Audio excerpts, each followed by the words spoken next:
ನ್ಯಾಯಮೂರ್ತಿಗಳು 21ನೇ ಅಧ್ಯಾಯ 30ನೇ ವಾಕ್ಯ. ಯಾವ ಜ್ಞಾನವೋ, ಯಾವ ವಿವೇಕವೋ, ಯಾವ ಆಲೋಚನೆಯೋ ಓದಿ. ಯೆಹೋವನ ಎದುರಿಗೆ ನಿಲ್ಲುವುದಿಲ್ಲ. ಈ ಮಾತು ಏನಂತ ಬರೆಯಲ್ಪಟ್ಟಿದೆ ನೋಡಿ. ಯಾವ ಜ್ಞಾನವು, ಯಾವ ವಿವೇಕವು, ಯಾವ ಆಲೋಚನೆಯು. ಬಹಳ ಗಮನದಲ್ಲಿ ಇಟ್ಕೊಳ್ಬೇಕು ನೀವು. 3 ವಿಷಯದಲ್ಲಿ ಬರೆಯಲ್ಪಟ್ಟಿದೆ. ಏನಂತ ಬರೆಯಲ್ಪಟ್ಟಿದೆ? ಯಾವ ಜ್ಞಾನವು. ಇವತ್ತು ನಾನು ಎಷ್ಟು ಜ್ಞಾನವುಳ್ಳವನಾಗಿದ್ದೇನೆ ಅನ್ನುವರೆಲ್ಲರಿಗೂ ದೇವರು ಹೇಳುವಂಥ ಮಾತು. ಯಾವ ವಿವೇಕವು, ಇದು ಕೂಡ ಬಹಳ ಗಮನಿಸಬೇಕಾಗಿದೆ. ಜ್ಞಾನವು ಬೇರೆ, ವಿವೇಕವು ಬೇರೆ. ದೇವರು ಪುರುಷನಿಗೆ ಸ್ತ್ರೀಯೊಂದಿಗೆ ವಿವೇಕದಿಂದ ಒಗೆತನ ಮಾಡಿ ಅಂತ ಹೇಳ್ಕೊಟ್ಟಿದ್ದಾರೆ. ಆದರೆ ಸ್ತ್ರೀಗೆ, ಬುದ್ಧಿಯುಳ್ಳ ಸ್ತ್ರೀ ತನ್ನ ಮನೆಯನ್ನ ಕಟ್ಟಿ. ಅಲ್ಲಿಗೆ ಬುದ್ಧಿ ಅನ್ನೋದು ಬೇರೆ, ವಿವೇಕ ಅನ್ನೋದು ಬೇರೆ. ಬುದ್ಧಿ ಅನ್ನೋದು ನಮ್ಮನ್ನು ಒಂದು ಅಭಿವೃದ್ಧಿಪಡಿಸಿಕೊಳ್ಳುವುದಕ್ಕೆ ಬರುವಂಥ ಒಂದು ವಿಷಯ. ವಿವೇಕ ಅನ್ನುವುದು ಒಂದು ಕಟ್ಟಿ ಕಾಪಾಡಿ ಆಳ್ವಿಕೆ ಮಾಡುವಂಥದ್ದು. ಇದು ವಿವೇಕ.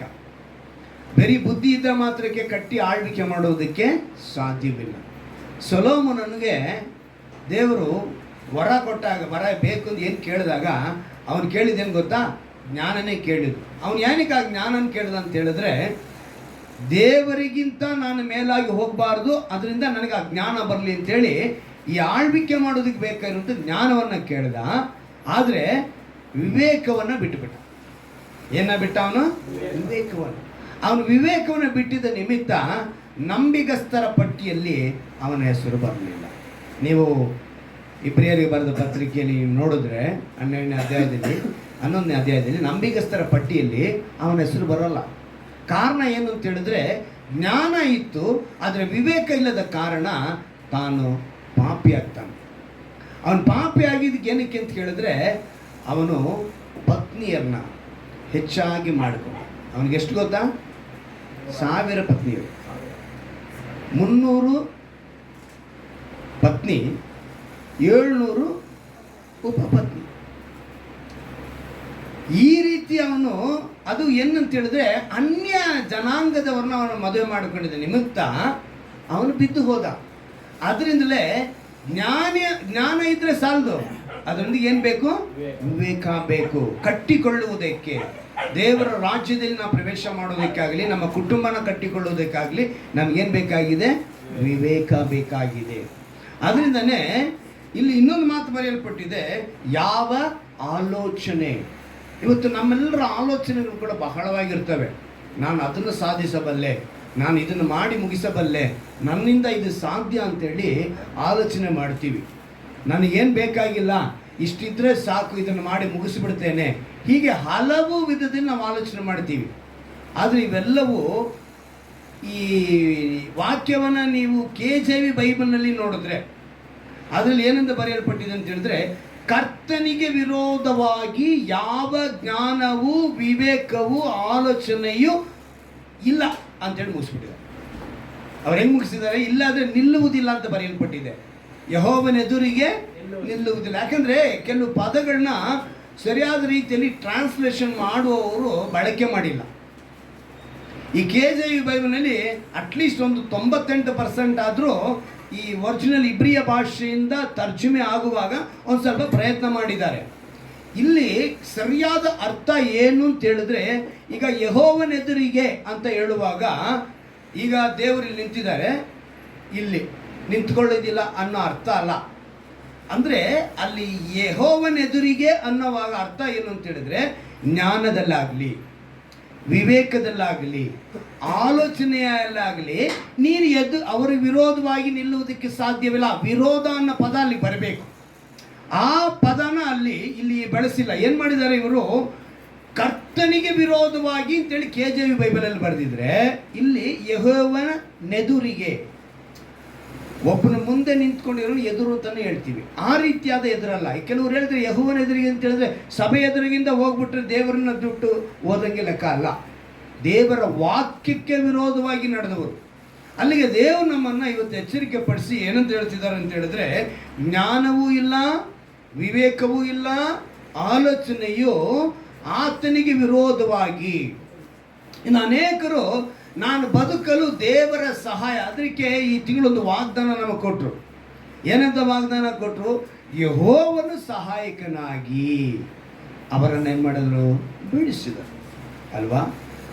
ಅವರು ಆತನ ಆಶ್ರಿತರಾದ್ದರಿಂದ ದುಷ್ಟರ ಕೈಯಿಂದ ತಪ್ಪಿಸಿ ರಕ್ಷಿಸಿದನು. ಯಾವಾಗ ನಾವು ದೇವರ ಸಹಾಯವನ್ನು ಬಯಸ್ತೀವೋ, ಅವರ ಆಶ್ರಿತರಾಗ್ತೀವೋ, ಅಂದರೆ ಅವರ ಆಶ್ರಯದಲ್ಲಿ ನಾವು ಹೋಗ್ತೀವೋ, ಅವರನ್ನು ಮಾತ್ರ ಬಿಡಿಸ್ತೀನಿ ಅಂತೇಳಿ ದೇವರ ವಾಗ್ದಾನ ಕೊಟ್ಟರು. ಅದಕ್ಕೆ ಆ ವಾಗ್ದಾನಕ್ಕೆ ಸಂಬಂಧಪಟ್ಟಂತೆ ನಮ್ಮನ್ನು ಈ ತಿಂಗಳೆಲ್ಲ ನಡೆಸ್ಕೊಂಡು ಬಂದಿದ್ದಾರೆ. ಈ ತಿಂಗಳೆಲ್ಲ ನಡೆಸ್ಕೊಂಡು ಬಂದು ಈ ಕೊನೆಯ ಆರಾಧನೆ ಅವ್ರು ಹೇಳ್ತಿದ್ದಾರೆ, ನೀವು ದೇವರಿಗೆ ವಿರೋಧವಾಗಿ ಯಾವುದೇ ವಿಧವಾದ ಆಲೋಚನೆ ಇರಬಾರ್ದು, ವಿವೇಕ ಇರಬಾರ್ದು, ಜ್ಞಾನವೂ ಇರಬಾರ್ದು. ಆದರೆ ಇವತ್ತು ಮನುಷ್ಯ ತನ್ನ ಸ್ವಂತ ಜ್ಞಾನದಿಂದ ಎಲ್ಲವನ್ನ ಮಾಡಲು ನಾನು ಬಲ್ಲವನಾಗಿದ್ದೇನೆ, ನನಗೆ ಅದೇ ಸಾಕು.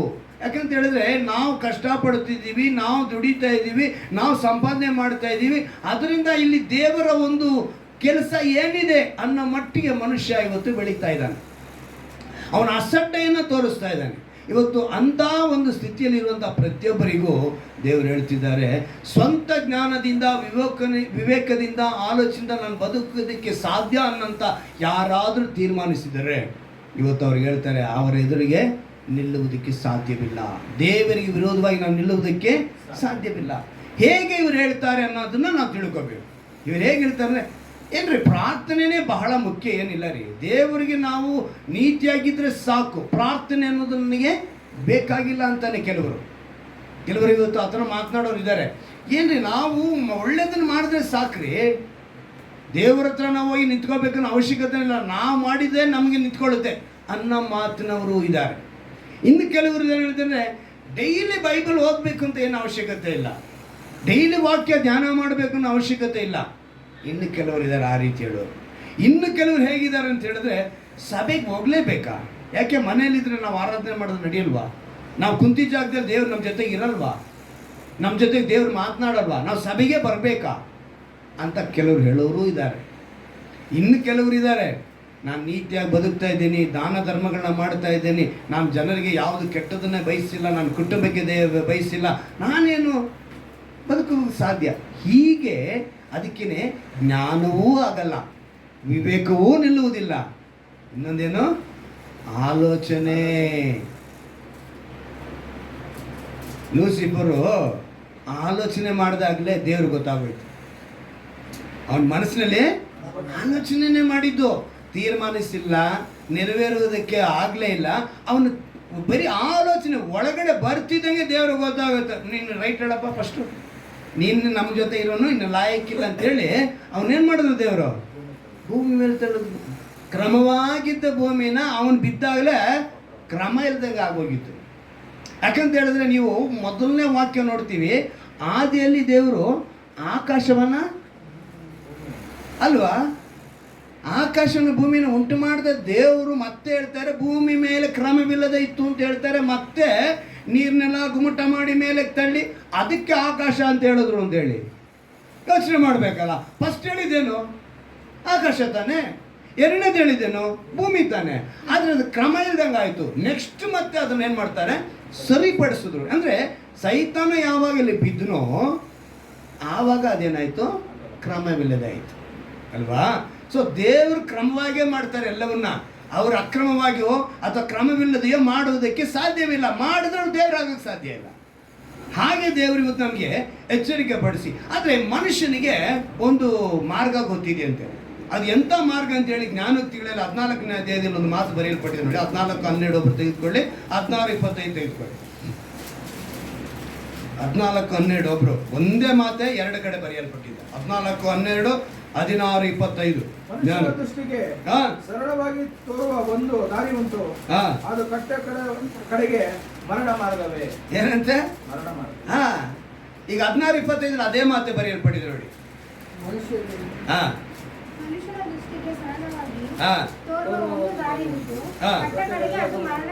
ನೋಡಿ 14ನೇ ಅಧ್ಯಾಯದಲ್ಲೂ ಅದೇ ಮಾತನ್ನು ಬರೆಸಿ ಮತ್ತೆ 16ನೇ ಅಧ್ಯಾಯದಲ್ಲೂ ಬರೆಸ್ತಾ ಇದ್ದಾರೆ. ಬರೆದವ್ರು ಯಾರು? ಇದನ್ನ ಬರೆದವರು ಈ ಜ್ಞಾನೋಕ್ತಿಗಳನ್ನ ಅರೆ ಸೊಲೊಮೋನನು ಸೊಲೊಮೋನನ ಜ್ಞಾನೋಕ್ತಿಗಳು ಇದು ಅಲ್ವಾ? ಸೊ ಇದನ್ನು ಬರೆದವನು ಸೊಲೊಮೋನ. ಈ ಜ್ಞಾನೋಕ್ತಿಗಳನ್ನ ಬರೆಸಿದ್ದಾರೆ ದೇವರು ಅವನ ಕೈಯಿಂದಲೇ. ಕಾರಣ ಏನಂತ ಹೇಳಿದ್ರೆ ಅವನ ಹತ್ರನೇ ಈ ಎಡವಟ್ಟು ಬಂದಿದ್ದು. ಅವನು ಯಾವಾಗ ಎಡವಟ್ಟು ಮಾಡಿಕೊಂಡು ಪಾಪದಲ್ಲಿ ಬಿದ್ದನೋ ಆವಾಗಲೇ ಅವನು ತಿಳ್ಕೊಂಡಿದ್ದು, ಓಹೋ ನಾನು ತಪ್ಪಿನಲ್ಲಿ ಬಿದ್ದಿದ್ದೀನಿ. ಅಂದು ಮಾತ್ರಕ್ಕೆ ಅವನು ದೇವ್ರನ್ನ ಬಿಟ್ಟಿಲ್ಲ. ಅವನ ನಂಬಿಕಸ್ಥರ ಪಟ್ಟಿಯಲ್ಲಿ ಅವನಿಲ್ಲ ಅಂತ ಹೇಳಿದ್ರು ಕೂಡ ದೇವರು ಅವನ ರಕ್ಷಿಸಿದ್ರು. ಯಾಕೆಂತ ಹೇಳಿದ್ರೆ ಅವನ ಮೂಲಕ 3 ಇದನ್ನು ಬರೆದಿದ್ದಾರೆ. ಯಾವುದಾದನ್ನು ಬರೆದಿದ್ದಾರೆ? ಜ್ಞಾನೋಕ್ತಿಗಳನ್ನು ಬರೆದಿದ್ದಾರೆ, ಪ್ರಸಂಗಿನ ಬರೆದಿದ್ದಾರೆ, ಪರಮಗೀತನ ಬರೆದಿದ್ದಾರೆ. ಪರಮಗೀತದಲ್ಲಿ ದೇವರಿಗೂ ಒಬ್ಬ ಮನುಷ್ಯನಿಗೂ ಇರುವಂಥ ಅನ್ಯೋನ್ಯತೆ, ಅಂದರೆ ಒಂದು ಗಂಡ ಹೆಂಡತಿಯ ಸಂಬಂಧವನ್ನು ಹೋಲಿಕೆ ಮಾಡಿ, ಯಾಕಂದರೆ ಇವನೇ ಅದರಲ್ಲಿ ತುಂಬ ಶ್ರೇಷ್ಠನಲ್ಲ. ಯಾರು? ಸೊಲೊಮೋನ ತುಂಬ ಶ್ರೇಷ್ಠನಾಗಿದ್ದರಿಂದ ಅನುಭವ ಹೊಂದಿ ತಾನು ಯಾವ್ಯಾವ ಹಳ್ಳದಲ್ಲಿ ಜಾರಸ್ತ್ರೀಯಲ್ಲಿ ಹೆಂಗೆ ಬಿದ್ದ, ಯಾವ್ಯಾವ ಹಳ್ಳದಲ್ಲಿ ಬಿದ್ದ ಅಂತೆಲ್ಲ ತಿಳ್ಕೊಂಡು, ಓಹೋ ಇದೆಲ್ಲ ಯಾವುದು ವ್ಯರ್ಥ. ಆವಾಗ ಪ್ರಸಂಗಿಗೆ ಬರ್ತಾನೆ, ಅರೆ ಇದೆಲ್ಲವೂ ಗಾಳಿಯಲ್ಲಿ ನುಗ್ಗದಂಗೆ ವ್ಯರ್ಥಪ್ಪ. ನಮ್ದು ಏನಿದ್ರು ಆತ್ಮ ಎಲ್ಲಿಗೆ ಹೋಗಬೇಕು? ಅಲ್ಲಿ ನ್ಯಾಯ ತೀರ್ಪಿನ ಸಮಯದಲ್ಲಿ ನಮಗೊಂದು ಮಹಿಮೆಯ ಶರೀರ ಬರಬೇಕು. ಮಣ್ಣಿಗೆ ಶರೀರ ಹೋಗುತ್ತೆ, ಆತ್ಮ ಅಲ್ಲಿಗೆ ಹೋಗುತ್ತೆ ಅಂತೇಳಿ ಪ್ರಸಂಗಿಯಲ್ಲಿ ಹೇಳಿ, ಅದಕ್ಕಿಂತ ಮುಂಚೆ ಜ್ಞಾನಕ್ಕೆ ಬರೀತಾನೆ, ಅಪ್ಪ ಬುದ್ಧಿವಂತರ ತಂದೆಯ ಉಪದೇಶನ ಕೇಳಿ, ತಾಯಿಯ ಉಪದೇಶನ ಅಸಡ್ಡೆ ಮಾಡಬೇಡಿ, ಇದಿಷ್ಟೆಲ್ಲ ಹೇಳ್ತಾನೆ. ಸೊ ಸೊಲೊಮೋನನ ಮೂಲಕ ದೇವರು ನಮಗೆ ಈ ವಿಷಯ ತಿಳಿಸ್ತಿದ್ದಾರೆ. ಮನುಷ್ಯನ ದೃಷ್ಟಿಗೆ ಕಾಣುವ ಒಂದು ಸರಳ ಮಾರ್ಗ ಯಾವುದು ಅಂತ ಹೇಳಿದ್ರೆ ಕಟ್ಟ ಕಡೆಗೆ ಅದು. ಇವನೇನು ಮಾಡ್ತಾನೆ? ಪ್ರತಿ ನಿತ್ಯ ಮನುಷ್ಯನು, ಈಗ ನೀವು ಯೋಚನೆ ಮಾಡಿ, ನೀವು ಮಾಡುವಂಥ ಪ್ರತಿನಿತ್ಯದ ಕೆಲಸದಲ್ಲಿ ದೇವರಿಗೆ ಮೆಚ್ಚುಗೆಯಾಗಿ ನಾವು ಮಾಡ್ತಾ ಇದ್ದೀವಾ, ಇಲ್ಲ ಯಾರು ಮೆಚ್ಚುಗೆಯಾಗಿ ಮಾಡ್ತಾ ಇದ್ದೀವಿ? ನಾನು ಇವತ್ತು ಮಾಡೋ ಕೆಲಸ ಎಲ್ಲ ದೇವರಿಗೆ ಇಷ್ಟವಾಗಿದೆಯಾ ಅಂತ ನಾವು ಯೋಚನೆ ಮಾಡಬೇಕು. ನೀವು ಯೋಚನೆ ಮಾಡಿದಾಗಲೇ ಗೊತ್ತಾಗುತ್ತೆ. ಅದಕ್ಕೆ ದೇವರು ಹೇಳ್ತಾರೆ, ಅವರಿಗೆ ವಿರೋಧವಾಗಿ ಯಾವುದು ಇರಬಾರ್ದು. ನೀವು ದೇವರಿಗೆ ವಿರೋಧವಾಗಿ ಯಾವ ಜ್ಞಾನವೂ ಇಲ್ಲ, ವಿವೇಕವೂ ಇಲ್ಲ, ಆಲೋಚನೆಯೂ ಇಲ್ಲ. ನೀನು ದೇವರಿಗೆ ವಿರೋಧವಾಗಿ ಇವತ್ತು ಏನಾದ್ರು ಆಲೋಚನೆ ಮಾಡಿದ್ಯಾ? ಉದಾಹರಣೆ ಹೇಳ್ತೀನಿ. ಸೋಮವಾರ ಎದ್ದು ನಾವು ಕೆಲಸಕ್ಕೆ ಹೋಗ್ಬೇಕು ಅನ್ನೋದು ನಮ್ಗೆಲ್ರಿಗೂ ಗೊತ್ತಿದೆ. ತಪ್ಪಿಸ್ತೀವ? ತಪ್ಪಿಸಲ್ಲ ತಾನೆ. ಆದರೆ ಭಾನುವಾರ ಯಾಕೆ ತಪ್ಪಿಸ್ಕೊತೀವಿ? ಯೋಚನೆ ಮಾಡ್ಬೇಕು ತಾನೆ ನಾವು. ಆ ಸೋಮವಾರದಿಂದ ಶನಿವಾರದವರೆಗೂ ನಾವು ಯಾರು ತಪ್ಪಿಸ್ಕೊಳ್ಳಲ್ಲ. ನಿನ್ನೆ ಯಾವುದಪ್ಪ ಇದು? ಎಲೆಕ್ಷನ್ ಡ್ಯೂಟಿ ಅಲ್ವಾ? ಎಲೆಕ್ಷನ್ನು ಸರ್ಕಾರ ಏನು ಮಾಡ್ತು ಎಲ್ರಿಗೂ. ಆದರೆ ನನ್ನ ಮಗ ಸ್ಯಾಮ್ಸನ್ಗೆ ಕಂಪ್ನಿಯವ್ರು ಹೇಳಿದ್ರು, ನೀನು ಓಟ್ ಹಾಕ್ಬಿಟ್ಟು ಕೆಲಸಕ್ಕೆ ಬಂದ್ಬಿಡ್ಬೇಕು, ಬಂದಿಲ್ಲ ಅಂದರೆ 2 ದಿವಸ ಪೇಮೆಂಟ್ ಕಟ್ಟು. ಈಗೇನು ಮಾಡ್ದ? ಕಷ್ಟನೇ ದುಃಖನೇ ಕಷ್ಟಪಟ್ಟು ಏನು ಮಾಡ್ದ? ಹೋದ ಅಲ್ವಾ? ಕೆಲ್ಸಕ್ಕೆ ಹೋಗಿಲ್ಲ ಅಂದರೆ 2 ದಿವಸ ಸಂಬಳ ಕಟ್ಟಾಗುತ್ತೆ ಅಂದರೆ ಮನುಷ್ಯ ಹೋಗ್ಬಿಡ್ತಾನೆ. ಇಲ್ಲಿ 2 ದಿವಸ ಅಲ್ಲ, ಏನು ನಡೀತೈತೆ ಬಿಡು ಭಾನುವಾರ ಅಂಥೇಳಿ ಮನುಷ್ಯ ಏನು ಮಾಡ್ತಾನೆ? ಅಸಡ್ಡೆ. ಮೊನ್ನೆ ಕೂಡ ನಾನು ಹೇಳಿದೆ, ನಾವು ಅಸಡ್ಡೆ ಮಾಡಿದ್ರೆ ಯಾವ ಪಟ್ಟಿಯಲ್ಲಿ ಇರ್ತೀವಿ ಅಂತ. ಸೊ ನಾವು ಏನು ಮಾಡಬೇಕು? ನಮ್ಗೆ ಆ ಭಯ ಬರಬೇಕು, ಆ ಭಕ್ತಿ ಬರಬೇಕು. ನಾವೇನು ಮಾಡಬೇಕು? ಇದು ಯಾರಿಗೂ ಬಲವಂತ ಮಾಡಬಾರ್ದು, ನಮಗೆ ಬರಬೇಕು. ಆ ದಿವಸ ದೇವರ ದಿವಸ, ಇದನ್ನು ನಾನು ಆಚರಿಸಬೇಕು. ಆರಾಧನೆ ಮುಗಿಸ್ಬಿಟ್ಟು ನೀವು ಮಿಕ್ಕಿದ ಎಲ್ಲಗನ ಹೋಗಿ ಅದು ಆಶೀರ್ವಾದವಾಗಿ ನಿಮಗೆ ಹಿಂಬಾಲಿಸ್ಕೊಂಡು ಬರುತ್ತೆ. ಆರಾಧನೆ ಇಲ್ದಿರ ನೀವು ಮಾಡುವಾಗ ನಿಮ್ಗೆ ಇಕ್ಕಟ್ಟು ಅವತ್ತು ಬರ್ತಿತ್ತೋ ಬರಲ್ವೋ, ಇಲ್ಲ ನೆಕ್ಸ್ಟ್ ಬರುತ್ತೋ ಬರಲ್ವೋ, ಅದು ಬೇರೆ ಪ್ರಶ್ನೆ. ಆದರೆ ಆ ಸಮಾಧಾನನ ಕಳ್ಕೊತಾರೆ. ಇದನ್ನು ನಾನು ಅನುಭವಿಸಿದ್ರಿಂದ ನಾನು ಹೇಳ್ತಾ ಇದ್ದೀನಿ. ಮೊನ್ನೆ ನಾವು ಊರಿಗೆ ಹೋಗ್ಬಿಟ್ಟು ಬಂದಾಗ ನಮಗಿದ್ದಂಥ ಒಂದು ಟಯರ್ಡು ತುಂಬ ಕಷ್ಟನೇ ಇತ್ತು. ಆದರೂ ಕೂಡ ನಾವೆಲ್ಲರೂ ಸಭೆಗೆ ಬರಲೇಬೇಕು ಅನ್ನೋದಕ್ಕೆ ಊರಿಂದ ಬಂದರು ಸೀದಾ ಇಲ್ಲಿಗೆ ಒಂದು ಅರ್ಧ ಗಂಟೆ ಲೇಟ್ ಆದರೂ ಪರವಾಗಿಲ್ಲ ಬಂದ್ವಿ. ನೀವು ಹೆಂಗೋ ಪ್ರೈಸಿಂಗು ಅದೆಲ್ಲ ಸ್ಟಾರ್ಟ್ ಮಾಡಿದ್ದಕ್ಕೆ ನಮ್ಮ ಆರಾಧನೆಗೆ ಯಾವುದೇ ದೇವರು ತಡೆ ಮಾಡಲಿಲ್ಲ. ಅಂದರೆ ನಮಗಿರಬೇಕು ಮರಣದ ಮಾರ್ಗ ಕಡೆಗೆ ಓಡುವಂಥ ದೃಷ್ಟಿ ಇರಬಾರ್ದು. ನಾನು ನಿತ್ಯ ಮಾಡೋ ಕೆಲಸದಲ್ಲಿ ದೇವರಿಗೆ ಇಷ್ಟ ಇದೆಯಾ ನೀನು ಗಮನಿಸಬೇಕು. ನೀನು ಗಮನಿಸಿದಾಗಲೇ, ಯಾಕಂದರೆ ದೇವರಿಗೆ ಎಷ್ಟು ವಿರೋಧವಾಗಿ ಅಂತೇಳಿ ನಿನ್ನನ್ನು ನೀನೇ ಸ್ವಂತ ಪರೀಕ್ಷೆ ಮಾಡಬೇಕು. ಮಕ್ಕಳು ಶಾಲೆಗೆ ಹೋದ್ಮೇಲೆ ಪರೀಕ್ಷೆ ಅನ್ನೋದು ಮತ್ತು ಟೆಸ್ಟು, ಎಕ್ಸಾಮು, ಟೆಸ್ಟು ಏನಕ್ಕೆ ಇಡ್ತಾರೆ? ಏನು ಕಲ್ತಿದ್ದಾನೆ ಅವನು, ಏನು ಉತ್ತೀರ್ಣನಾಗ್ತಾನ ಅನ್ನೋದಕ್ಕೋಸ್ಕರ ಅದನ್ನ ಇಡ್ತಾರೆ. ಒಂದಾದರೆ ಒಂದು ಇಟ್ಟು ಅವನ್ನ ತೊಗೊಂಡೋಗಿ ಎಲ್ಲಿಗೆ? ಸುಮಾರು 15 ವರ್ಷಗಳ ಕಾಲ ಅವರಿಗೆ ವಿದ್ಯಾಭ್ಯಾಸ ಕೊಡೋದು ಏನಕ್ಕೆ? 5 ವಯಸ್ಸಿಗೆ ಸೇರಿಸಿದ್ರೆ ಅಟ್ಲೀಸ್ಟ್ ನಾವೆಲ್ಲಿಗೆ ಹೋಗ್ಬೇಕು? ಇನ್ನೊಂದು 15 ವರ್ಷ ಸೇರಿಸ್ಕೊಳ್ಳಿ. 20 ವಯಸ್ಸಿನೊಳಗೆ ಅವನೇನಾಗಬೇಕು? ವಿದ್ಯೆಯಲ್ಲಿ ಒಂದು ತಿಳ್ಕೋಬೇಕು, ಸಮಾಜದಲ್ಲಿ ಬರೋದು. ಅಂದರೆ ಅದಕ್ಕೆ ಎಷ್ಟು ಪರೀಕ್ಷೆ ಬರೀಬೇಕು? ಸುಮ್ಮನೆ ದಾಟಕ್ಕಾಗುತ್ತಾ? ಲೋಕ ಪ್ರಕಾರವಾಗಿ ಬದುಕೋದಕ್ಕೆ ಇಷ್ಟಿರುವಾಗ ನೀನು ಪರಲೋಕಕ್ಕೆ ನೀನು ರಾಜ್ಯ ಸೇರಬೇಕು ಅಂತ ಹೇಳಿದ್ರೆ, ನಿನಗೆ ನರಕ ಬೇಡ ಅಂತ ಹೇಳಿದ್ರೆ ನೀನು ಎಷ್ಟು ಪರೀಕ್ಷೆ ಪಾಸ್ ಆಗಬೇಕು? ನಿತ್ಯ ನಿನಗೆ ಒಂದು ಪರೀಕ್ಷೆ ಇರುತ್ತೆ. ನಿನ್ನ ಕಣ್ಣು ಮುಂದೆ ಕಾಣುತ್ತೆ ಅದು. ಇದು ಮಾಡಬೇಕಾ ಬೇಡವಾ? ಸುಳ್ಳು ಎಲ್ಲ ಸಮಯದಲ್ಲೂ ನಮ್ಮನ್ನು ತಗೊಂಡೋಗಿ ಎಲ್ಲಿಗೆ ಸಿಗಿಸುತ್ತೆ ಗೊತ್ತಾ? ಅಪಾಯದಲ್ಲಿ ಸಿಗುತ್ತೆ. ಯೋಚನೆ ಮಾಡಬೇಕು ನಾವು. ಅದಕ್ಕೆ ದೇವರು ಪ್ರತಿನಿತ್ಯ ನಮ್ಮ ನಮ್ಮನ್ನು ನಾವೇ ಸ್ವಪರೀಕ್ಷೆ ಮಾಡಿಕೊಳ್ಬೇಕು. ಆವಾಗಲೇ ನಾವು ದೇವರಿಗೆ ವಿರೋಧವಾಗಿ ಏನು ಮಾಡ್ತಾ ಇಲ್ಲ ಅಂತ ತೀರ್ಮಾನ. ಆದರೆ ದೇವರಿಗೆ ವಿರೋಧವಾಗಿ ಯಾವುದು ನಿಲ್ಲುವುದಕ್ಕೆ ಸಾಧ್ಯ ಇಲ್ಲ. ಆದರೆ ಮನುಷ್ಯ ಇವತ್ತು ಒಂದು ಗಾದೆ ಇದೆ, ಎಷ್ಟು ಜನ ಗೊತ್ತಿದೆಯೋ ಗೊತ್ತಿಲ್ವೋ, ಕೈಲಾಗದವನು ಮೈ ಪರ್ಚ್ಕೊಂಡ ಅಂತ ಒಂದು ಗಾದೆ ಇದೆ, ಕೇಳಿದ್ದೀರಾ? ಕೈಲಾಗದವನು ಅವನ ಕೈಲಿ ಆಗಲ್ಲ. ಆದರೂ ಕೂಡ ಏನು ಉದಾಹರಣೆ ಹೇಳ್ತೀನಿ. ಈಗ ಈ ಶೆಡ್ ಹಾಕೋದಕ್ಕೆ ಒಂದು ತಿಳುವಳಿಕೆ ಇದ್ದು ಕಟ್ಟೋದಕ್ಕೆ ಹೋಗಿ, ತಿಳುವಳಿಕೆ ಇದ್ರೆ ಕಟ್ಟಕ್ಕಾಗುತ್ತಾ? ಆದರೆ ಈಗ ನನ್ನಂತವನಿಗೆ ಅದು ಜ್ಞಾನ ಇಲ್ಲ. ನಾನೇನು ಮಾಡೋದು? ಇದನ್ನು ಕಟ್ಟಕ್ಕೆ ಗೊತ್ತಿಲ್ಲದ್ರು ಕೂಡ ನಾನು ಮಾಡಿಬಿಡ್ತೀನಿ, ಹಂಗೆ ಮಾಡಿಬಿಡ್ತೀನಿ ಅಂದ್ಕೊಂಡು ಏನು ಮಾಡ್ಕೊತ ಇದ್ದೀನಿ. ಹಂಗೆ ಕೆಲವ್ರು ಏನು ಮಾಡ್ತಾರೆ, ಕೈಲಿ ಆಗದೆ ಹೋದ್ರು ಕೂಡ ಬೈಪರಿಸ್ಕೊಳ್ಳೋಂಥ ಕೆಲಸ ಮಾಡ್ಕೊತಾರೆ. ಸುಮಾರು ನಮ್ಗೆಲ್ರಿಗೂ ನಾವೆಲ್ಲ ಆ ವಯಸ್ಸು ದಾಟಿಲಿ ನಿಂತಿದ್ದೀವಿ. 18 ವಯಸ್ಸು ಅಲ್ವಾ? 18 ವಯಸ್ಸು ಬಂದ ಕೂಡಲೇ ನಮಗೆಲ್ಲ ಒಂದು ಅಹಂ ಬಂದು ಹುಟ್ಟುತ್ತೆ. ಏನು ಹುಟ್ಟುತ್ತೆ? ಅಹಂ. ಈಗ ನಾನು ಯಾರು? ಮೇಜರ್ ಚಂದ್ರಕಾಂತ್. ಈಗ ಯಾರಾಗ್ಬಿಟ್ರಿ ಇವ್ರೀಗ ಅಲ್ವಾ? ಈಗ ನಾವು ಮೇಜರ್ ಆಗ್ಬಿಟ್ವಿ. ಮೇಜರ್ ಆಗಿದ ತಕ್ಷಣ ನಮ್ಗೆ ಏನು ಅನಿಸುತ್ತೆ ಗೊತ್ತಾ? ಅದರಲ್ಲೂ ಇನ್ನು ನಮಗೆ ನಾವು ಸ್ವಲ್ಪ ಲೋಕದಲ್ಲಿ ಅನೇಕರ ಜೊತೆ ಪರಿಚಯ ಆಗ್ಬಿಟ್ರೆ, ಯಾಕಂದ್ರೆ ಇವತ್ತು ನಾನು ಅದನ್ನು ಗಮನಿಸಿದ್ದೀನಿ. ನಮ್ಮ ಮೊನ್ನೆ ದಿವಸ ಕೂಡ ನಾವು ಮದುವೆಗೆ ಹೋಗಿ ಬಂದಾಗ ನಮ್ಮ ಅತ್ತಿಗೆ ಮಗಳು, ಅವಳ ವಿಷಯದಲ್ಲಿ ನಾನು ಮಾತಾಡಬೇಕು ವಿಷಯ ತಿಳ್ಕೊಂಡೆ. ಅವಳ ವಿಷಯದಲ್ಲಿ ತಿಳ್ಕೊಳ್ಳೋವಾಗ ಅವಳ ಮಾತು, ಅವಳ ನಡವಳಿಕೆಯಲ್ಲಿ ನಾನು ತಿಳ್ಕೊಂಡೆ. ಅವಳಿಗೆ ಎಲ್ಲ ಪೂರ್ತಿ ಇಡೀ ಪ್ರಪಂಚನೇ ಅವಳು ತಿಳ್ಕೊಂಡಿರೋ ಥರ ಮಾತಾಡೋದು ನನ್ನ ಹತ್ರ, ನಮ್ಮ ಅತ್ತಿಗೆ ಮಗಳು. ಯಾಕೆಂತ ಹೇಳ್ತೀನಿ ಅಂದರೆ, ಇವತ್ತು ಮನುಷ್ಯ ಹೆಂಗಿದ್ದಾನೆ ಅಂತ ಹೇಳಿದ್ರೆ, ಎಲ್ಲವೂ ನಾನು 18 ವಯಸ್ಸಾಗಿದ್ದ ತಕ್ಷಣ ಹಿರಿಯರ ಮಾತು ಕೇಳಬೇಕು ಅಥವಾ ದೊಡ್ಡವ್ರ ಮಾತು ಕೇಳಬೇಕು ಅದೇ ಇಲ್ಲ. ಅವ್ರಿಗೆ ವಿದ್ಯೆ ಬಂದ್ಬಿಡ್ತು, ನಾವೆಲ್ಲ ಕಂಡುಬಿಟ್ಟಿದ್ದೀನಿ, ನಮಗೆಲ್ಲ ಗೊತ್ತಾಗೋಯ್ತು. ಆದರೆ ಬದುಕು ಮಾತ್ರ ಕಟ್ಕೊಳ್ಳೋದು. ಬದುಕು ಕಟ್ಟಿಕೊಳ್ಳೋದಕ್ಕೆ ದೇವರ ಹತ್ರ ಬರಬೇಕು. ನೀನು ಎಷ್ಟೇ ಬುದ್ಧಿವಂತನ, ಅದಕ್ಕೆ ದೇವರು ಹೇಳೋದು, ನಿನ್ನ ಜ್ಞಾನವಾಗಲಿ, ನಿನ್ನ ವಿವೇಕವಾಗಲಿ, ನಿನ್ನ ಆಲೋಚನೆ ಆಗಲಿ ಆತನ ಎದುರಿಗೆ ನಿಲ್ಲುವುದಕ್ಕೆ ಸಾಧ್ಯವಿಲ್ಲ. ನೀನು ಆತನ ವಿರೋಧವಾಗಿ ಏನೂ ಮಾಡಬಾರ್ದು. ನಿನ್ನ ಜ್ಞಾನ ತಗೊಂಡಾಗಿ ಪಾದದಲ್ಲಿ ಇಡಬೇಕು. ನಿನ್ನ ವಿವೇಕ ತಗೊಂಡಾಗಿ ಆತನ ಪಾದದಲ್ಲಿ. ಅಪ್ಪ ನನಗಿಲ್ಲಪ್ಪ ಜ್ಞಾನ, ನನಗಿಲ್ಲಪ್ಪ ವಿವೇಕ, ನನ್ನ ಹತ್ರ ಆಲೋಚನೆ ಮಾಡೋಲ್ಲ, ಅದಕ್ಕೇ ಆಲೋಚನಾ ಕರ್ತನು ಆತನಾಗಿದ್ದಾನೆ. ಹಲ್ಲೆಲೂಯಾ. ಆತನ ಹೆಸರೇನು?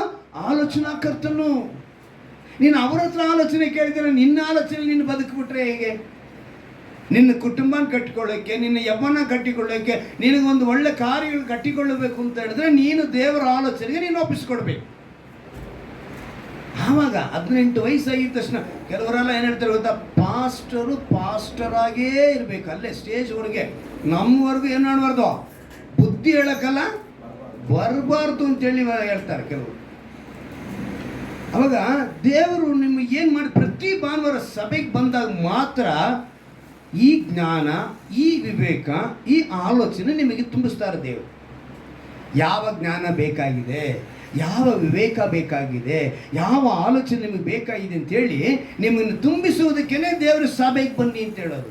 ಆ ಸಭೆಗೆ ಬಂದಾಗ ದೇವರೇನು ಮಾಡ್ತಾರೆ? ಅದನ್ನು ನಿಮಗೆ ತುಂಬಿಸ್ತಾರೆ. ದೇವರು ಭೂಮಿ ಮೇಲಿದ್ದಾಗ ಹೆಚ್ಚಾಗಿ ಸಾಮ್ಯವನ್ನು ಹೇಳ್ತಾರೆ. ಯೇಸು ಕ್ರಿಸ್ತನು ಭೂಮಿ ಮೇಲಿದೆ, ಪ್ಯಾರಾಬಲ್ ಅಂತಾರೆ ಇಂಗ್ಲೀಷ್ನಲ್ಲಿ. ಅದನ್ನು ಹೇಳಿನೇ ಅನೇಕ ವಿಷಯಗಳನ್ನ ತಿಳಿಸ್ತಾರೆ. ನೀವು ಯೋಹಾನ ಬರೋ ಸುವಾರ್ತೆ 15ನೇ ಅಧ್ಯಾಯ 5-6ನೇ ವಾಕ್ಯ ನೋಡಿ.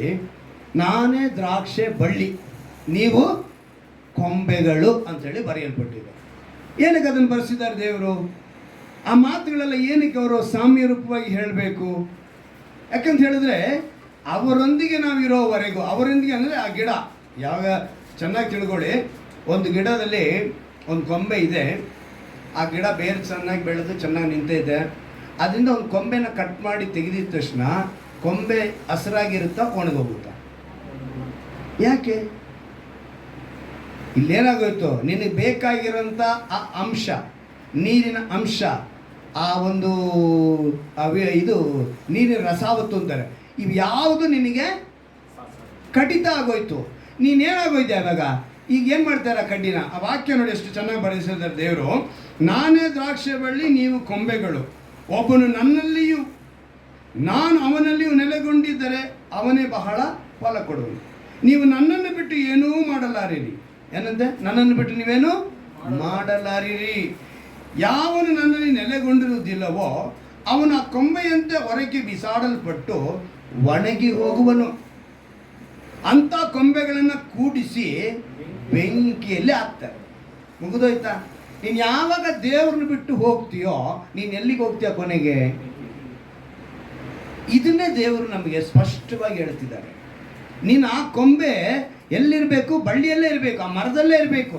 ಇರೋವರೆಗೂ ನೀನು ಫಲ ಕೊಡುವನಾಗಿರ್ತ. ಇಲ್ಲ ಅಂತ ಹೇಳಿದ್ರೆ ಮುಗಿದೋಯ್ತು, ನೀನು ಬೆಂಕಿಗೆ, ನರಕಕ್ಕೆ ನೀನು ಗುರಿ ಆಗ್ತೀಯ. ಯೆಹೋವನೆದುರಿಗೆ ನಿಲ್ಲುವುದ ದೇವರ ಸೃಷ್ಟಿಯಲ್ಲಿ ಎಲ್ಲವನ್ನ, ಈ ಸೃಷ್ಟಿನ ನೀವು ಗಮನಿಸಿ ನೋಡಿ, ಎಲ್ಲವೂ ಅಂದವಾಗಿದೆ. ಯಾವುದು ಅಂದ ಇಲ್ಲ ಅಂತ ಹೇಳೋದಕ್ಕೆ ಸಾಧ್ಯವೇ ಇಲ್ಲ. ಎಲ್ಲವೂ ಕೂಡ ದೇವರು ಅಂದವಾಗಿ ಸೃಷ್ಟಿ ಮಾಡಿದ್ದಾರೆ. ವಿಜ್ಞಾನಿಗಳು ಸಹ ಈ ಸಮಯದ ದಿವಸಗಳಲ್ಲಿ ಅದನ್ನು ಒಪ್ಕೊಂಡಿದ್ದಾರೆ. ಅಬ್ದುಲ್ ಕಲಾಂ ಕೂಡ ಒಪ್ಕೊಂಡಿದ್ದಾರೆ ಬೈಬಲ್ ಬಗ್ಗೆ. ಮಹಾತ್ಮ ಗಾಂಧಿ ಒಪ್ಕೊಂಡಿದ್ದಾರೆ, ವಿವೇಕಾನಂದ ಒಪ್ಕೊಂಡಿದ್ದಾರೆ, ವಿಜ್ಞಾನಿಗಳು, ದೈವಶಾಸ್ತ್ರಿಗಳು. ಯಾಕೆ ಈಗಿರುವಂಥ ಎಷ್ಟೋ ಗುರುಗಳಿದ್ದಾರೆ.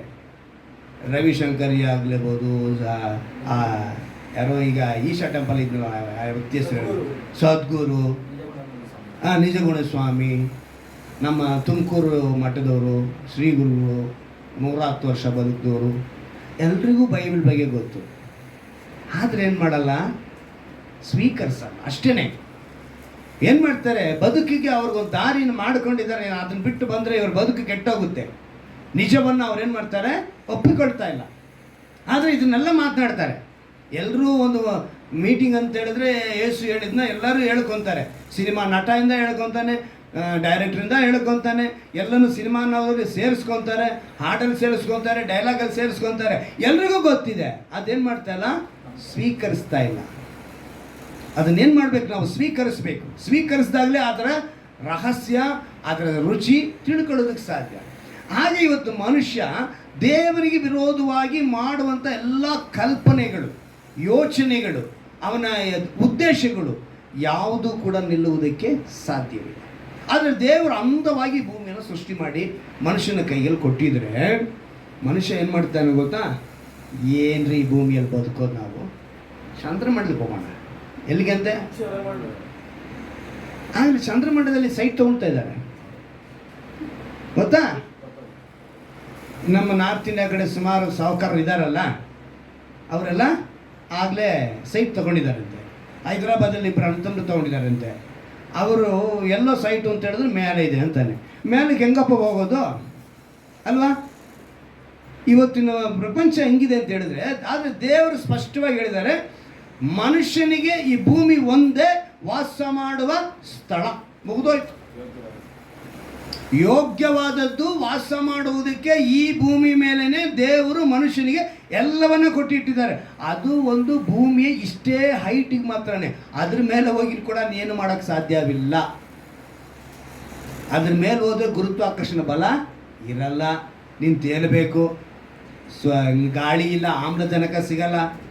ಎಲ್ಲಿ ಗುರುತ್ವಾಕರ್ಷಣ ಬಲ ಇದೆಯೋ ಅಲ್ಲಿವರೆಗೆ ನೀನೇನು ಮಾಡೋದಕ್ಕೆ ಸಾಧ್ಯ, ಜೀವಂತವಾಗಿರೋದಕ್ಕೆ ಸಾಧ್ಯ. ಅದಕ್ಕೆ ಮೇಲೆ ಹೋದರೆ ಅಲ್ವಾ, ಏರೋಪ್ಲೇನ್ ಗಾಲಿಯಲ್ಲಿ ತೇಲಾಡುತ್ತೆ ಅಂತ ನಮಗೆಲ್ಲರಿಗೂ ಗೊತ್ತು. ಆದರೆ ಏರೋಪ್ಲೇನಲ್ಲಿ ಇರೋ ಕಿಟಕಿನ ಯಾರನ್ನ ಓಪನ್ ಮಾಡೋದು ಹೇಳಿ ನೋಡತ್ರ? ತೇಲುತ್ತಾ? ಗಾಳಿನ ನೂಕ್ಕೊಂಡೇ ಹೋಗ್ತಾ ಇದೆ ಏರೋಪ್ಲೇನು. ಅರೇ ಸ್ವಲ್ಪ ಸೆಕೆ ಆಗ್ತಿದೆ ಅಂತೇಳಿ ಅವನ ಕಿಟಕಿ ಓಪನ್ ಮಾಡೋ, ಕಿಟಕಿ ಓಪನೇ ಇಲ್ಲ, ಅದೆಲ್ಲ ಬಂದೇ. ಅದು ಎಲ್ಲ ನಾನು ಫುಟ್ಪಾತಲ್ಲಿ ಕುತ್ಕೊಳ್ತೀನಪ್ಪ ಅಂತ ಸ್ವಲ್ಪ ಡೋರ್ ಓಪನ್ ಮಾಡಿ ಕುತ್ಕೊಳ್ಳೋಕ್ಕಾಗ್ತಾ ಇದ್ದ? ಏನಾಗ್ತೈತೆ? ಹೋಯ್ತು ಪ್ಲೇನು. ಹಾಗೆ ನೀನು ಪ್ರಪಂಚದಲ್ಲಿ ಲೋಕದಲ್ಲಿ ಇದ್ರೂ ಕೂಡ ನಿನ್ನ ಒಳಗೆ ಏನು ಬರಬಾರ್ದು, ಪಾಪ ಅನ್ನೋದು ಬರಬಾರ್ದು, ಅದನ್ನು ನುಗ್ಕೊಂಡು ಹೋಗ್ತಾ ಇರಬೇಕು. ಹಾಗೆ ದೇವರ ಮುಂದೆ ನಿನ್ನ ಆಲೋಚನೆ, ವಿವೇಕ, ಜ್ಞಾನ ನಿಲ್ಲುವುದಿಲ್ಲ ಅಂತ ಹೇಳ್ತಾರೆ. ಆದರೆ ಮನುಷ್ಯ ಏನು ಮಾಡ್ತಿದ್ದಾನೆ, ಚಂದ್ರಮಂಡಲಕ್ಕಂತೆ, ಮಂಗಳ ಗ್ರಹ ಅಂತೆ ಏನೇನೋ ಪ್ಲ್ಯಾನ್ ಮಾಡ್ತಾ ಇದ್ದಾನೆ, ಅಲ್ಲಿ ಜಾಗ ತೆಗೆದುಕೊಳ್ಳೋಣ. ಈಗ ಸತ್ಯವೇದ ಮಾತ್ರ ಇದಕ್ಕೆ ಒಪ್ಪಿಗೆ ಕೊಟ್ಟಿಲ್ಲ, ಸಪೋರ್ಟು ಮಾಡಲ್ಲ. ನೀನು ಚಂದ್ರಮಂಡಲದಲ್ಲಿ ವಾಸ ಮಾಡೋದಕ್ಕೋ ಅಥವಾ ಮಂಗಳ ಗ್ರಹದಲ್ಲಿ ವಾಸ ಮಾಡೋದಕ್ಕೋ ಬೇರೆ ಯಾವುದೇ ಗ್ರಹದಲ್ಲಿ ನೀನು ವಾಸ ಮಾಡೋದಕ್ಕೆ ಸತ್ಯವೇದದಲ್ಲಿ ಸಪೋರ್ಟ್ ಇಲ್ಲ. ಸತ್ಯವೇದ ಅದರ ಬಗ್ಗೆ ಮಾತನಾಡೇ ಇಲ್ಲ. ಸತ್ಯವೇದದಲ್ಲಿ ಆ ರೀತಿ ಬರೆಯಲ್ಪಡಲಿಲ್ಲ. ಭೂಮಿ ಒಂದೇ ಗ್ರಹ, ಈ ಗ್ರಹ ಒಂದೇ ಮನುಷ್ಯನಿಗೆ ವಾಸಸ್ಥಳ. ದೇವರು ತೀರ್ಮಾನಿಸಿ ಇದನ್ನು ಕೊಟ್ಟಿದ್ದಾರೆ, ಅಂದವಾಗಿ ರೂಪಿಸಿಕೊಟ್ಟಿದ್ದಾರೆ. ಎಲಾನ್ ಮಸ್ಕ್ ಅಂತ ಒಬ್ಬ ವ್ಯಕ್ತಿ ಇದ್ದಾನೆ, ಗೊತ್ತಾ? ಟೆಸ್ಲಾಗೆ ಓನರು, ಪ್ಲಸ್ ಅವನು ಟೆಸ್ಲಾನಲ್ಲಿ CEO, ಇನ್ನು ಏನೇನೋ ಪೋಸ್ಟ್ ಐತೆ. ಆಮೇಲೆ CTO ಅಂತ ಸ್ಪೇಸ್ ಎಕ್ಸ್ ಅಂತ ಹೇಳಿ ಒಂದನ್ನು ಅವ್ನು ಮಾಡಿದ್ದಾನೆ. ಅದೇನಕ್ಕೆ ಮಾಡಿದ್ದಾನೆ ಅಂತ ಹೇಳಿದ್ರೆ, ಅವನು ಇವಾಗ ಒಂದು ರಾಕೆಟ್ ಕಂಡು ಹಿಡಿತಾ ಇದ್ದಾನೆ. ಅವನ ಜೊತೆ ಒಂದು ದೊಡ್ಡ ಟೀಮ್ ಇದೆ, ಎಲ್ಲ ಜ್ಞಾನಿಗಳೇ, ವಿಜ್ಞಾನಿಗಳೇ, ಆಯಿತಾ? ಇವರೆಲ್ಲ ಏನು ಮಾಡಿದ್ದಾರೆ ಅಂತ ಹೇಳಿದ್ರೆ, ಕಡಿಮೆ ವೆಚ್ಚದಲ್ಲಿ ಒಂದು ರಾಕೆಟ್ ತಯಾರು ಮಾಡಬೇಕು, ತಯಾರು ಮಾಡಿ ಅಲ್ಲೋಗಿ ಬದುಕಬೇಕಂತ, ಆಯಿತಾ? ಅಮೇರಿಕಾದವನು ಸಾವಿರಾರು ಕೋಟಿಗಳು ಖರ್ಚು ಮಾಡಿ ಒಂದು ಬಯೋಸ್ಪಿಯರ್ 2 ಅಂತೇಳಿ ಒಂದನ್ನು ಉಂಟು ಮಾಡ್ತಾರೆ. ನಾವೀಗಿರೋದು ಬಯೋಸ್ಪಿಯರ್ 1, ಜೀವಗೋಳ. ಇವನು ಜೀವಗೋಳ 2 ಅಂತೇಳಿ ಇವನು ತಯಾರು ಮಾಡಿ, ನೋಡಿ ಅದು ಹೇಗಿರುತ್ತೆ ಅಂತ ಅದಕ್ಕೆ ಫೋಟೋ ಎತ್ಕೊಂಬೋದೀನಿ ನಾನು. ಹೀಗಿರುತ್ತೆ, ಕಾಣಿಸ್ತಾ ಇದೆಯಾ? ಈ ಥರ ತಯಾರು ಮಾಡಿಬಿಟ್ಟು ಇದರಲ್ಲಿ ಏನು ಮಾಡ್ತಾರೆ ಅಂತ ಹೇಳಿದ್ರೆ, ಒಳಗಡೆ ಹೋಗ್ಬಿಡ್ಬೇಕು ಇವರು. ನೀವು ಗೂಗಲಲ್ಲಿ ಸರ್ಚ್ ಮಾಡಿ, ಬಯೋಸ್ಪಿಯರ್ ಫೋಟೋಸ್ ತುಂಬ ಇದೆ. ಒಳಗಡೆನೆ ಬ್ಯಾಕ್ಟೀರಿಯಾ, ವೈರಸ್ಸು, ಸಮುದ್ರ, ಗುಡ್ಡ, ಬೆಟ್ಟ, ನದಿ, ನಿನಗೆ ಒಳಗಡೆ ಆಮ್ಲಜನಕ, ನಿನಗೆ ಏನು ಬೇಕಾಗಿರೋ ಗಾಳಿ ಬೇಕಾದ್ರೆ ಎಲ್ಲವೂ ಕೂಡ ಸೂರ್ಯನಿಂದ, ಚಂದ್ರನಿಂದ, ನಕ್ಷತ್ರಗಳಿಂದ ಎಲ್ಲವನ್ನ ಒಳಗಡೆ ಉಂಟು ಮಾಡಿ ಇಟ್ಬಿಟ್ಟವನೆ, ಕೃತಕವಾಗಿ, ಆರ್ಟಿಫಿಷಿಯಲ್ ಆಗಿ ಇವ್ರು ಮಾಡಿ ಇಟ್ಬಿಟ್ಟಿದ್ದಾರೆ.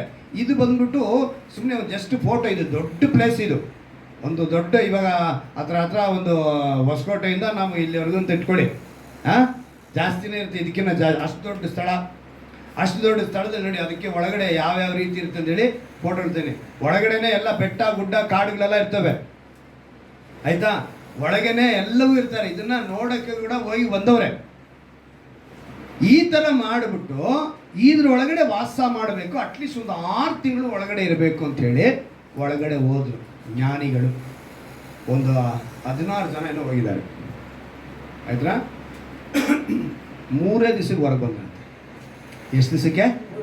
3 ದಿವಸ ಒಳಗಡೆ ಅವ್ರ ಕೈಲಿ ಇರೋಕ್ಕಾಗಿಲ್ಲ. ಕೃತಕ ಆಮ್ಲಜನಕದಲ್ಲಿ ಕೃತಕವಾಗಿ ಅವ್ರು ಏನೇ ಮಾಡ್ಕೊಂಡಿದ್ರು, ಯಾವುದ್ರು ಅವ್ರನ್ನ ಅಂದರೆ ಊಟಕ್ಕೆ ಬೇಕಾಗಿರೋದು ಒಳಗಡೆ ವ್ಯವಸಾಯ ಮಾಡ್ಬೋದು, ಎಲ್ಲ ಮಾಡ್ಬೋದು. ಸಮುದ್ರನೇ ಉಂಟು ಮಾಡಿದ್ರು ಅಂತ ಹೇಳಿದ್ರೆ ಅವಾಗ ಎಷ್ಟು ದೊಡ್ಡ ಪ್ಲೇಸ್ ಆಗಿ ಅವ್ರು ಮಾಡಿರ್ತಾರೆ ಅಂತ ಯೋಚನೆ ಮಾಡಿ. ಬೆಟ್ಟ, ಗುಡ್ಡ, ಕಾಡು, ನದಿ ಎಲ್ಲವನ್ನ ಮಾಡ್ಕೊಂಡಿದ್ದಾರೆ. ಆದರೆ ಅವ್ರು ಏನು ಮಾಡೋಕ್ಕಾಗಿಲ್ಲ, 3 ದಿವಸದ ಮೇಲೆ ಒಳಗಡೆ ಇರೋಕ್ಕೆ ಸಾಧ್ಯ ಆಗಲಿಲ್ಲ. ಅಂದರೆ ದೇವರಿಗೆ ವಿರೋಧವಾಗಿ ನೀನು ಮಾಡೋಕ್ಕೆ ಸಾಧ್ಯವಿಲ್ಲ. ನಿನ್ನ ಆಲೋಚನೆ ಇಲ್ಲ, ನಿನ್ನ ವಿವೇಕ ಇಲ್ಲ, ನಿನ್ನ ಜ್ಞಾನವೂ ಇಲ್ಲ ಎಂಬುದನ್ನು ದೇವರು ತಿಳಿಯಪಡಿಸ್ತಿದ್ದಾರೆ. ಎಲಾನ್ ಮಸ್ಕ್ ಥರ ತುಂಬ ಜನ ಇದ್ದಾರೆ, ಪ್ಲ್ಯಾನ್ ಮಾಡೋರು, ಏನೇನೋ ಮಾಡಬೇಕು ಅಂತ. ಯಾಕಂದರೆ ಆದಿಕಾಂಡದಲ್ಲಿ 1ನೇ ಅಧ್ಯಾಯದಲ್ಲಿ 1ನೇ ವಾಕ್ಯದಲ್ಲೇ ದೇವರು ಸ್ಪಷ್ಟವಾಗಿ ಹೇಳಿದ್ದಾರೆ, ದೇವರು ಆದಿಯಲ್ಲಿ ಏನು ಮಾಡಿದ್ರು, ಆಕಾಶವನ್ನು ಭೂಮಿನ ಉಂಟು ಮಾಡಿದ್ರು ಅಂತ ಹೇಳಿದ್ದಕ್ಕೆ ಕಾರಣ ಏನು? ಅಂದವಾಗಿ ಮನುಷ್ಯನಿಗೋಸ್ಕರ ಇದನ್ನು ಉಂಟು ಮಾಡಿದ್ದೀನಿ ಅಂತೇಳಿ. ಆದರೆ ಮನುಷ್ಯ ಇವತ್ತು ಏನು ಮಾಡ್ತಿದ್ದಾನೆ, ಸಾವಿರಾರು ದುಡ್ಡು, ಇವತ್ತು ಎಷ್ಟು ಅಂದರೆ ಎಷ್ಟು ವ್ಯರ್ಥವಾಗಿ ಬಿದ್ದಿದೆ ಅಂದರೆ ಸಾವಿರಾರು ಕೋಟಿ ಖರ್ಚು ಮಾಡಿದ್ದು. ಇನ್ನೂ ಹಾಗೆ ಇದೆ. ನೀವು ಗೂಗಲಲ್ಲಿ ಹೋಗಿ ಬಯೋಸ್ಪಿಯರ್ 2 ಅಂತ ಹಾಕಿ ಎಲ್ಲ ಫೋಟೋಸ್ ಬಂದ್ಬಿಡುತ್ತೆ ಗೂಗಲಲ್ಲಿ. ಎಷ್ಟೋ ಕೋಟಿ ಇವಾಗ ವೇಸ್ಟ್ ಆಗಿ ಬಿದ್ದಿದೆ, ಅಂದರೆ ದೇವರಿಗೆ ವಿರೋಧವಾಗಿ. ಆದಿಕಾಂಡದಲ್ಲಿ ಒಂದು ವಿಷಯನ ನಿಮ್ಗೆ ನೆನಪು ತರ್ತೀನಿ. ದೇವರಿಗೆ ವಿರೋಧವಾಗಿ ನಡೆದಂಥ ಒಬ್ಬನ ಕುರಿತು ಅದರಲ್ಲಿ ಬರೆಯಲ್ಪಟ್ಟಿದೆ. ಆದಿಕಾಂಡ 13ನೇ ಅಧ್ಯಾಯ. ಆ ವ್ಯಕ್ತಿ ಹೆಸರು ನಿಮಗೆ ಚೆನ್ನಾಗಿ ಗೊತ್ತಿರೋ ವ್ಯಕ್ತಿನೇ, ಲೋಟನು ಎಂಬ ವ್ಯಕ್ತಿ. 13ನೇ ಅಧ್ಯಾಯ ಅದರಲ್ಲಿ 10ನೇ ವಾಕ್ಯವನ್ನು ನಾವು ಗಮನಿಸುವಾಗ ಲೋಟನು ಹಾ ಕಣ್ಣೆತ್ತಿ ನೋಡಲಾಗಿ ಹಾ ಯೋರ್ದಾನ್ ಹಾ ಹೊಳೆಯ ಸುತ್ತಲಿನ ಪ್ರದೇಶವು ಹಾ ಚಿಕ್ಕೂರಿನ ತನಕ ಎಲ್ಲ ಕಡೆಯಲ್ಲೂ ನೀರಾವರಿಯು ಸ್ಥಳವೆಂದು ತಿಳಿದುಕೊಂಡನು. ಯೆಹೋವನು ಸೊದೋಮ ಗೊಮೋರ ಪಟ್ಟಣಗಳನ್ನು ನಾಶ ಮಾಡೋದಕ್ಕೆ ಮುಂಚೆ ಆ ಸೀಮೆಯು ಯೆಹೋವನದಂತೆಯೂ ಐಗುಪ್ತ ದೇಶದಂತೆಯೂ ನೀರಾವರಿಯಾಗಿತ್ತು. ಇಲ್ಲಿ ಒಂದು ಅದ್ಭುತವಾದ ಮಾತು ಬರೆಯಲ್ಪಟ್ಟಿದೆ. ಅಂದರೆ ಅಬ್ರಹಾಮನಿಗೂ ಲೋಟನಿಗೂ ಕೆಲವು ವಿಷಯಗಳಲ್ಲಿ ಏನಂತ ಹೇಳಿದ್ರೆ, ಅವನ ದನ ಕುರಿ ಕಾಯೋವರೆಗೂ ಇವನ ದನ ಕುರಿ ಕಾಯೋವರೆಗೂ ಸ್ವಲ್ಪ ಮಾತುಕತೆ ನಡೆಯುತ್ತೆ. ಅಪ್ಪ ನಿನ್ನ ಜನ ಜಾಸ್ತಿ ಆದರೂ ನನ್ನ ಜನ ಜಾಸ್ತಿ ಆದರೂ ಸರಿ, ನಾವಿಬ್ಬರು ಬೇರೆ ಕಡೆ ಇರಿಸಿರೋಣ, ನೀನು ಬೇರೆ ಕಡೆ ಇರು, ನಾನು ಬಂದು ಬೇರೆ ಕಡೆ ಇರೋಣ, ಅವಾಗ ಅವನು ನೋಡ್ಕೊಳ್ಳೋಣ ಅಂತೇಳಿ ಮಾತುಕತೆ ನಡೀತು. ಸರಿ ಹೇಳಿದ ತಕ್ಷಣ ಲೋಟನ್ ಏನು ಮಾಡ್ತಾನೆ, ಎದ್ದು ನೋಡ್ತಾನೆ. ಕಣ್ಣೆತ್ತಿ ನೋಡಿದ ತಕ್ಷಣ ಸೊದೋಮ ಪಟ್ಟಣ ಕಾಣಿಸ್ತಾ ಇದೆ, ತುಂಬ ಅಂದವಾಗಿ ಕಾಣಿಸ್ತಾ ಇದೆ. ಹೆಂಗಿತ್ತು ಅಂತ ಹೇಳಿ ಅಲ್ಲಿ ಬರೆಯಲ್ಪಟ್ಟಿದೆ ನೋಡಿ. ಅವನು ಕಣ್ಣೆತ್ತಿ ನೋಡಲಾಗಿ ಯೋರ್ದಾನ್ ಹೊಳೆಯ ಸುತ್ತಲಿನ ಪ್ರದೇಶವು ಜೋಗುವಿನ ತನಕ ಎಲ್ಲ ಕಡೆಯಲ್ಲಿ ಇರುವ ನೀರಾವರಿ ಸ್ಥಳವೆಂದು ತಿಳಿದುಕೊಂಡನು.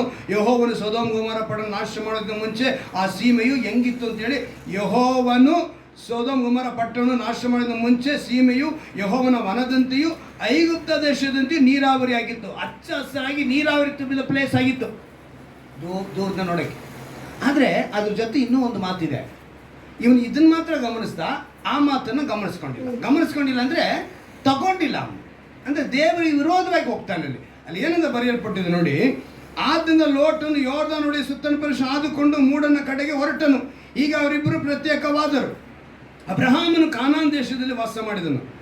ಲೋಟನು ಯೋರ್ದಾನ್ ಹೊಳೆಯ ಸುತ್ತಲಿನ ಊರುಗಳಲ್ಲಿ ಗೂಡಾರ ಹಾಕಿಸಿ ವಸತಿ ಮಾಡುತ್ತಾ ಸೊದೋಮಿಗೆ ಬಂದನು. ಆದರೆ ಸೊದೋಮ್ ಪಟ್ಟಣದವರು ದುಷ್ಟರು, ಯೆಹೋವನಿಗೆ ಮಹಾ ಅಪರಾಧಿಗಳು. ಅವರೇನಾಗಿದ್ದಾರೆ? ಯೆಹೋವನಿಗೆ ದುಷ್ಟರು, ಮಹಾ ಅಪರಾಧಿಗಳು. ಇವನಿಗೆ ಗೊತ್ತಿದ್ದು ಕೂಡ ಏನು ಮಾಡಬೇಕಿತ್ತು? ಇವನು ಹೋಗ್ಬಾರ್ದಾಗಿತ್ತು. ಅದು ಇವನೇನು ಮಾಡ್ದ? ಹಸಿರಾಗಿದೆಯಲ್ಲ, ನೀರಾವರಿ ಆಗಿದೆಯಲ್ಲ, ಚೆನ್ನಾಗಿದೆಯಲ್ಲ, ಯೆಹೋವನ ವನದಂತ ಇದೆ, ಏದೇನ್ ತೋಟದಂತ ಇದೆ ಅಂತ ಹೇಳಿ ಇವನೇನು ಮಾಡ್ತಾನೆ? ಹೋಗ್ತಾನೆ. ಇಲ್ಲಿನೇ ಆ ಜ್ಞಾನ, ಆ ವಿವೇಕ, ಆಲೋಚನೆ. ಇವತ್ತು ಇಲ್ಲಿ ಕುಳಿತಿರುವಂಥ ನಾವುಗಳು ದೇವರಿಗೆ ವಿರೋಧವಾಗಿ. ನಾನು ಕೆಲವು ಸಮಯ ಮೂರ್ತಿ ಕೂಡ ಅಂಗಡಿ ಓಪನ್ ಮಾಡಬೇಕಿರೋ ಮಾತು ಹೇಳಿದ್ದೆ. ಬೀಡಿ, ಸಿಗರೇಟು ಏನು ಮಾಡ್ದ? ಇವಾಗ ಅಂಗಡಿ ಇದೆಯಾ? ಕಾರಣ ಏನು? ಅಲ್ಲಿ ವ್ಯಾಪಾರ ಆಗಿಲ್ಲ ಅಂತೇಳಿ ಅದನ್ನು ತೆಗಿಯಕ. ಅಂದರೆ ನಮಗೆ ಅಂತ ಏನಿದೆಯೋ ಅದರಲ್ಲೇ ನಾವು ಹೋಗ್ಬೇಕೆ ಹೊರತು ನಾವು ಅದನ್ನು ದಾಟಿ ಹೋಗೋಕ್ಕಾಗಲ್ಲ. ನಾನಿವಾಗ ಆಟೋ ಓಡಿಸೋದು ಬಿಟ್ಟು ಸಂಬಳಕ್ಕೆ ಹೋಗಿ ಇನ್ನೊಂದು ಕಡೆ ಕೈ ಕಟ್ಟಿಕೊಂಡು ಬೆಳಿಗ್ಗೆಯಿಂದ ರಾತ್ರಿವರೆಗೂ ನಾನು ದುಡಿಬೇಕು ಅಂದ್ರೆ ಈಗಲೂ ಕೂಡ 10,000 ಕಟ್ಟಿದ್ರೆ ಹೊಸ ಆಟೋ ಬರ್ತೈತಿ. ಆದರೆ ನಾನು ಏನು ಮಾಡಬೇಕು? ನನ್ನ ಸಂಪಾದನೆಯಲ್ಲಿ ಸುಳ್ಳು ಹೇಳಬೇಕು. ನನ್ನ ಸಂಪಾದನೆಯಲ್ಲಿ ನಾನೇನು ಮಾಡಬೇಕು? ಮೋಸ ಮಾಡಬೇಕು. ಮಾಡಿದ್ರೇ ನಾನು ಆಟೋಗೆ ಲೋನ್ ಕಟ್ಟೋಕ್ಕಾಗೋದು. ಉದಾಹರಣೆ ಹೇಳ್ತೀನಿ. ಇವಾಗ ಸಿಟಿಯಿಂದ ಯಾರೋ ಹೊಸಕೋಟೆಗೆ ಬಂದ್ರಪ್ಪ, ಹೊಸಕೋಟೆಯಿಂದ ಸಿಟಿಗೆ ಯಾರನ್ನ ಹೋಗ್ತಾರೆ ಆಟೋನಲ್ಲಿ, ಅವಾಗೇನು ಮಾಡಬೇಕು? ಇವ್ರ ಹತ್ರ ನಾನು ಎಕ್ಸ್ಟ್ರಾ ಕೇಳಬೇಕು. ಎಕ್ಸ್ಟ್ರಾ ಕೇಳಬಾರ್ದು. ಸೊ ಇಂಥ ಕೆಲಸ ಎಲ್ಲ ಬರಬಾರ್ದು ಅಂತೇಳಿನೇ ನಾನೇನು ಮಾಡಿದೆ? ಇವತ್ತು ಯಾರೋ ಒಂದು ಕಡೆ ಹೋಗಿ ಕೈ ಕಟ್ಕೊಂಡು ಸಂಬಳಕ್ಕೆ ಕೆಲಸಕ್ಕೆ ಸೇರಿಕೊಂಡೆ. ನಾನು ಸ್ವಂತ ಅಂದರೆ ಆಗದೇ ಇರುವಂಥದ್ದು ದೇವರಿಗೆ ವಿರೋಧವಾಗಿ. ಕೆಲವರು ಹೇಳ್ತಾರೆ ಬಿಸ್ನೆಸ್ ಬೇರೆ, ದೇವರು ಬೇರೆ. ಖಂಡಿತವಾಗ್ಲೂ ಆಗಲ್ಲ. ಬಿಸ್ನೆಸ್ ಆಗಿರ್ಬೋದು, ಕುಟುಂಬ ಆಗಿರ್ಬೋದು, ನನ್ನ ಸಭೆ ಆಗಿರ್ಬೋದು, ಎಲ್ಲವೂ ಕೂಡ ದೇವರಿಗೆ ಇಷ್ಟವಾಗಿ ಇರಬೇಕೇ ಹೊರತು ನಮ್ಮ ಬಿಸ್ನೆಸ್ಸಲ್ಲಿ ಏನಿಲ್ಲ ಮೋಸ. ಅದನ್ನು ತಿಳ್ಕೊಂಡು ನಾನು ಏನು ಮಾಡಿದೆ? ಹಾಗೆಯೇ ದೇವರಿಗೆ ವಿರೋಧವಾಗಿ ಇವನೇನು ಮಾಡ್ತಾನೆ? ಆ ಪಟ್ಟಣವನ್ನು ಆರಿಸ್ಕೊಂಡು ಹೊರಟೋದ. ಸೊದೋಮ ಗೊಮೋರ ಪಟ್ಟಣದಲ್ಲಿ ಇದ್ದಂಥ ಪಾಪದಲ್ಲಿ ಮುಖ್ಯವಾದದ್ದು ಏನು ಗೊತ್ತಾ? ಸ್ವಲಿಂಗ ಪುರುಗಾಮಿಗಳು, ಸ್ವಲಿಂಗಗಾಮಿಗಳು, ಪುರುಷಗಾಮಿಗಳು. ಒಂದಾನೊಂದು ಕಾಲದಲ್ಲಿ ನಾವು ಯೋಚನೆ ಮಾಡಿ, ಇಬ್ಬರಿಯ ಒಂದು ಹುಡುಗರು ತುಂಬ ದೋಸ್ತಿಗಳು ಅಂತ ಇಟ್ಕೊಳ್ಳೋಣ, ಕುಚ್ಕುಗಳು ಹಿಂಗೆ ಹೆಗಲ ಮೇಲೆ ಹಾಕ್ಕೊಂಡು ಕೈ ಹಾಕ್ಕೊಂಡು ಏನು ಮಾಡ್ತಾರೆ? ಈಗ ನಾನು ನನ್ನ ಫ್ರೆಂಡ್ಸ್ ಜೊತೆ ಹಂಗೆ ಹೋಗ್ತೀನಿ. ಏನು ಮಾಡ್ತೀವಿ? ಕೈ ಹೆಗಲ ಮೇಲೆ ಕೈ ಹಾಕ್ಕೊಂಡು ಫ್ರೆಂಡ್ಸು ಒಂದು ಕಿರ್ಚ್ಕೊಂಡು ಸಂತೋಷವಾಗಿ ಹೋಗ್ತೀವಿ. ಹಂಗೆ ಹೋಗ್ತಾ ಇದ್ರೆ ನೋಡಪ್ಪ ಎಂಥ ಫ್ರೆಂಡ್ಸು ಅಂತ ಕಾಲ ಹೋಗಿ ಇವಾಗ ಏನಾಗಿದೆ ಗೊತ್ತಾ? ಗಂಡ ಹೆಂಡತಿ ಹೋದಂಗೆ ಹೋಗಿ ಹೊರದೇಶದಲ್ಲಿ ಇವಾಗ ಏನಾಗಿದೆ ಗೊತ್ತಾ, ನಮ್ಮ ಭಾರತದಲ್ಲೂ ಕೂಡ ಅದಕ್ಕೆ ಆ ಪರ್ಮಿಷನ್ ಕೊಟ್ಬಿಟ್ಟಿದೆ. ಇದಕ್ಕೆ ಇವತ್ತು ಭಾರತ ಕೂಡ ಒಪ್ಪಿಗೆ ಕೊಟ್ಟಿರೋದ್ರಿಂದ ಬಹಳ ಅಧ್ವಾನ. ಅದಕ್ಕೇನೆ ಭಾರತ ದೇಶದಲ್ಲಿ ಇವತ್ತು ಪಾಪಗಳು ಹೆಚ್ಚಾಗ್ತಾ ಇರೋದು, ಕ್ರೈಮ್ಸ್ ಜಾಸ್ತಿ ಆಗ್ತಿರೋದು ಅದಕ್ಕೇನೆ. ನೋಡಿ, ಮದುವೆ ಆಗ್ಬಿಟ್ಟು ಒಂದು ಮಗುನ ದತ್ತು ತಗೊಳ್ಳೋದಂತೆ. ಏನೋ ಇವರಿಬ್ಬರು ಗಂಡಸರೇ ಮದುವೆ ಆಗಿ ಒಂದು ಮಗುನ ದತ್ತು ತಗೊಂಡು ಸ್ಕೂಲ್ಗೆ ಹೋಗಿ ಮಗುನ ಸೇರಿಸೋದು. ಆ ಮಗು ಹೇಳುತ್ತಂತೆ, ಇವನು ನಮ್ಮಪ್ಪ, ಇವನು ನಮ್ಮ ಅಮ್ಮ. ಎಂಥ ಕರ್ಮ ಅಲ್ವಾ ಇದು? ಇವನ್ನ ಏನು ಮಾಡಬೇಕು, ಇದು ಅಮ್ಮ ಅಂತ ಹೇಳಬೇಕು, ಇವನ್ನ ಏನು ಮಾಡಬೇಕು, ಅಪ್ಪ ಅಂತ ಹೇಳಬೇಕು. ಇದು ಎಂಥ ಕರ್ಮದಲ್ಲಿ ಇವತ್ತು ಪ್ರಪಂಚ ಹೋಗ್ತಾ ಇದೆ. ಸೊದೋಮು ಅನ್ನೋ ಅರ್ಥನೇ ಈ ಒಂದು ಅರ್ಥ. ಸ್ವಲಿಂಗಗಾಮಿಗಳು, ಹೋಮೋಸೆಕ್ಷುವಲ್ ಅಂತಾರೆ.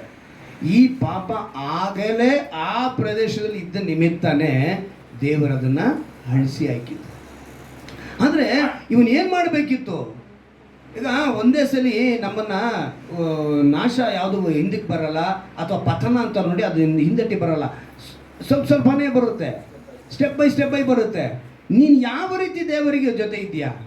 ನೀನು ದೇವರನ್ನ ಬಿಟ್ಟು ನೀನು ದೂರ ಹೋದಾಗ ನೀನು ಏನು ಮಾಡ್ತೀಯ? ಹೆಜ್ಜೆ ಹೆಜ್ಜೆಯಾಗಿ ಹಿಂದೆ ನೀ ಎಲ್ಲವನ್ನ ಕಳ್ಕೊಳ್ತೀಯ. ದೇವರ ವಾಕ್ಯದಿಂದ ಎಚ್ಚರಿಸಿ ದೇವರು ಕೆಲವರು ಸಂದರ್ಭದಲ್ಲಿ ನಿಮ್ಮನ್ನು ಆ ಸಂದರ್ಭನ ಉಂಟು ಮಾಡಿ ನೀನು ದೇವರ ಕಡೆಗೆ ಹಿಂತಿರುಗಿ ಬರಬೇಕು ಅಂತೇಳಿ ಹೇಳ್ತಾರೆ. ಆದರೆ ಮನುಷ್ಯ ಇವತ್ತು ಸ್ವತಂತ್ರ ಬಯಸ್ತಾನೆ. ಏನು ಬೇಕಂತೆ? ಸ್ವತಂತ್ರ. ಲೋಟನು ಸ್ವತಂತ್ರವಾಗಿರಬೇಕು ಅಂತ ಹೋಗಿ ಎಲ್ಲಿ ಬಿದ್ದ? ನಾಶನದಲ್ಲಿ. ಇವತ್ತು ಪ್ರಪಂಚದಲ್ಲಿ ಯಾರೇ ಆಗಿರ್ಬೋದು, ಸ್ವತಂತ್ರ ಅಂದ್ಕೊಂಡು ಎಲ್ಲನ ಹೋಗಿ ದೇವ್ರನ್ನ ಬಿಟ್ಟು ಮಾಡಿದ್ರೆ ಅವರ ನಾಶನವನ್ನು ಹುಡುಕಿಕೊಂಡಾಗಿದೆ. ದೇವರು ಅದಕ್ಕೆ ಎಚ್ಚರಿಕೆ ಬರ್ತಾರೆ. ಟರ್ಕಿ ದೇಶದಲ್ಲಿ ನಡೆದಂಥ ಒಂದು ಕಾರ್ಯ ಹೇಳ್ತೀನಿ.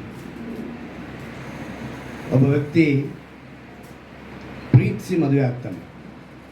ಪ್ರೀತಿಸಿ ಮದುವೆ ಆಗಿ ಮದುವೆ ನಂತರ ಆಕೆ ಗರ್ಭ ಧರಿಸಿದಾಗ ತಕ್ಷಣ ಒಂದು ಇನ್ಶೂರೆನ್ಸ್ ಮಾಡ್ತಾನೆ. ಏನಂತೆ? ಎಷ್ಟು ಗೊತ್ತಾ? 1 ಕೋಟಿಗೆ. 1 ಕೋಟಿಗೆ ಇನ್ಶೂರೆನ್ಸ್ ಮಾಡಿ. ಎಲ್ಲರೂ ಕೂಡ ಆ ಹುಡುಗನ ಮದುವೆ ಆಗೋಕ್ಕೆ ಮುಂಚೆ ತುಂಬ ವಿರೋಧವಿತ್ತು, ಬೇಡ ಅಂತೇಳಿ. ಆದರೆ ಆಕೆ ನಾನು ಅವನ್ನ ಅಂದ್ಕೊಂಡ್ಬಿಟ್ಟಿದ್ದೀನಿ, ಅವನೇನಂತ ಅಂದ್ಕೊಂಡಿದ್ದೀನಿ ಅಂತೇಳಿ ಅವನ ಮದುವೆ ಆಗಿ ಕೊನೆಗೆ ಇನ್ಶೂರೆನ್ಸ್ ಮಾಡಿದ ತಕ್ಷಣ ಈಕೆನ ಕೈ ಎಳ್ಳು ನಡೆಯೋಕ್ಕಲ್ಲ. ನನ್ನ ಗಂಡ ಎಷ್ಟು ನನ್ನ ಮೇಲೆ ಪ್ರೀತಿ ಇಟ್ಟಿದ್ದಾನೆ. 1 ಕೋಟಿ ಇನ್ಶೂರೆನ್ಸ್. ಈ ಮೊದಲನೇದಾಗಿ ಇನ್ಶೂರೆನ್ಸ್ನ ಚೆನ್ನಾಗಿ ಅರ್ಥ ಮಾಡ್ಕೊಳ್ಳಿ. ಇನ್ಶೂರೆನ್ಸ್ ಯಾವಾಗ ಬರೋದು?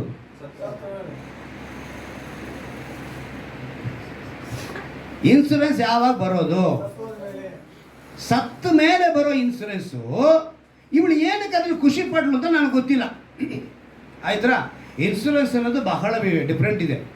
ಅಂದರೆ ನಾನು ಇನ್ಶೂರೆನ್ಸ್ನ ತಪ್ಪಾಗಿ ಹೇಳ್ತಿಲ್ಲ. ಇನ್ಶೂರೆನ್ಸ್ ಮಾಡಬೇಕು, ಮನುಷ್ಯನಿಗೆ ಜ್ಞಾನ ಕೊಟ್ಟಿದ್ದಾರೆ ದೇವರು, ಅವಶ್ಯಕತೆ ಇದೆ ನಮ್ಮ ಅವಶ್ಯಕತೆಗಳಿಗೆ. ಯಾಕಂದರೆ ನಾನು ಲಾಸ್ಟ್ ಟೈಮು ನನ್ನ ಮಗಳ ಹೆರಿಗೆ ಟೈಮ್ನಲ್ಲಿ ನಾನು ತುಂಬ ಯೋಚನೆ ಮಾಡಿದೆ. ಅಂದರೆ ಇನ್ಶೂರೆನ್ಸ್ ಬೇಕಿದೆ, ಆದರೆ ಇನ್ಶೂರೆನ್ಸ್ ಅನ್ನೋದು ನಾನು ಮಾಡಬೇಡಿ ಅಂತ ಹೇಳ್ತಿಲ್ಲ. ಆದರೆ ಕೆಲವರ ಉದ್ದೇಶಗಳು, ಗರ್ಭ ಧರಿಸಿದಾಳೆ, ಇವಳ ಮೇಲೆ ಇನ್ಶೂರೆನ್ಸ್ ಎಲ್ಲ ಮಾಡಿದ್ದಾಯಿತು, ಹೀಗೆ ಕಾಲ ಕಳೀತು. ಒಂದು 6 ತಿಂಗಳಾಯಿತು, ಚೆನ್ನಾಗಿದ್ದಾರೆ, ಗಂಡ ಅಂತ ಅನ್ಯೋನ್ಯವಾಗಿ ಇದ್ದಾರೆ. ಇವಳಿಗೆ ಸಂತೋಷದಲ್ಲಿ ಹಂಗೆ ತೇಲಾಡ್ತಾ ಇರೋವಾಗ ಒಂದು ದಿವಸ ಹೇಳ್ತಾನೆ, ನಾವೊಂದು ಸ್ವಲ್ಪ ಶಿಕಾರಿ ಹೋಗಿ ಬರೋಣ ಅಂತ. ಎಲ್ಲಿಗೆ? ಶಿಕಾರಿಗೆ. ಶಿಕಾರಿ ಕರ್ಕೊಂಡೋದನು ಟರ್ಕಿನಲ್ಲಿ ಸ್ಲಿಪ್ಪರಿ ಮೌಂಟನ್ ಅಂತ ಒಂದು ಇದೆಯಂತೆ, ಇಳಿಜಾರು ಬೆಟ್ಟ. ಅಲ್ಲಿ ಕರ್ಕೊಂಡೋಗಿದ್ದಾನೆ. ಅಲ್ಲಿ ಕರ್ಕೊಂಡೋಗಿ ಪ್ಲೇಸ್ ತೋರಿಸಿದ ತಕ್ಷಣ ಒಳ್ಳೆ ತಣ್ಣನೆ ಗಾಳಿ, ಆ ವಾತಾವರಣ ನೋಡಿ ಇನ್ನೂ ತುಂಬ ಸಂತೋಷವಾಗಿ ಕುಣಿದಾಡ್ತಾ ಇದ್ದಾಳೆ ಹೆಂಡತಿ, ಸಂತೋಷವಾಗಿದ್ದಾಳೆ. ಚೆನ್ನಾಗಿ ತೋರಿಸ್ಬಿಟ್ಟು ಈಗೆಲ್ಲ ಒಂದು ಟ್ರೆಂಡ್ ಇದೆ ಗೊತ್ತಾ? Selfie trend. ಹಿಂಗೆ ಹಿಂಗೆ ಹಿಂಗೆ ಹಿಡಿದು ಕಣ್ಣು ಕೈ ಮೂಗು ಎಲ್ಲ ಹಂಗೆ ತೋರಿಸಿ ಸೆಲ್ಫಿ ಹಿಡಿತಾರಲ್ಲ, ಆ ರೀತಿಯೇ ಒಂದು ಬೆಟ್ಟಕ್ಕೆ ಕರ್ಕೊಂಡೋಗಿ ಸೆಲ್ಫಿ ತೆಗಿತಾ ಇದ್ದಾನೆ. ಈ ಕಡೆ ಫೋನ್, ಈ ಕಡೆ ಪತ್ನಿ, ಹಿಂಗೆ ನೋಡ್ತಾ ನೋಡ್ತಾ ನೋಡ್ತಾ ಹಿಂಗೆ ಏನು ಮಾಡ್ಬಿಟ್ಟ? ಪ್ರಪಂಚಕ್ಕೆ ಹೇಳ್ದ, ಇಳಿಜಾರು ಬೆಟ್ಟದಲ್ಲಿ ನನ್ನ ಹೆಂಡತಿ ಕಾಲ್ಜಾರಿ ಬಿದ್ದಳು, ಸತ್ತೋದಳು. 1 ಕೋಟಿ ಇನ್ಸೂರೆನ್ಸ್ ತಗೊಂಡ.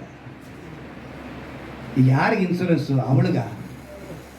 ನಾನು ಇನ್ಸೂರೆನ್ಸ್ ಮಾಡಬೇಡಿ ಅಂತ ಹೇಳ್ತಿಲ್ಲ, ಆಮೇಲೆ ಅದನ್ನು ತಪ್ಪಾಗಿ ತಿಳ್ಕೊ ಮಾಡಿ.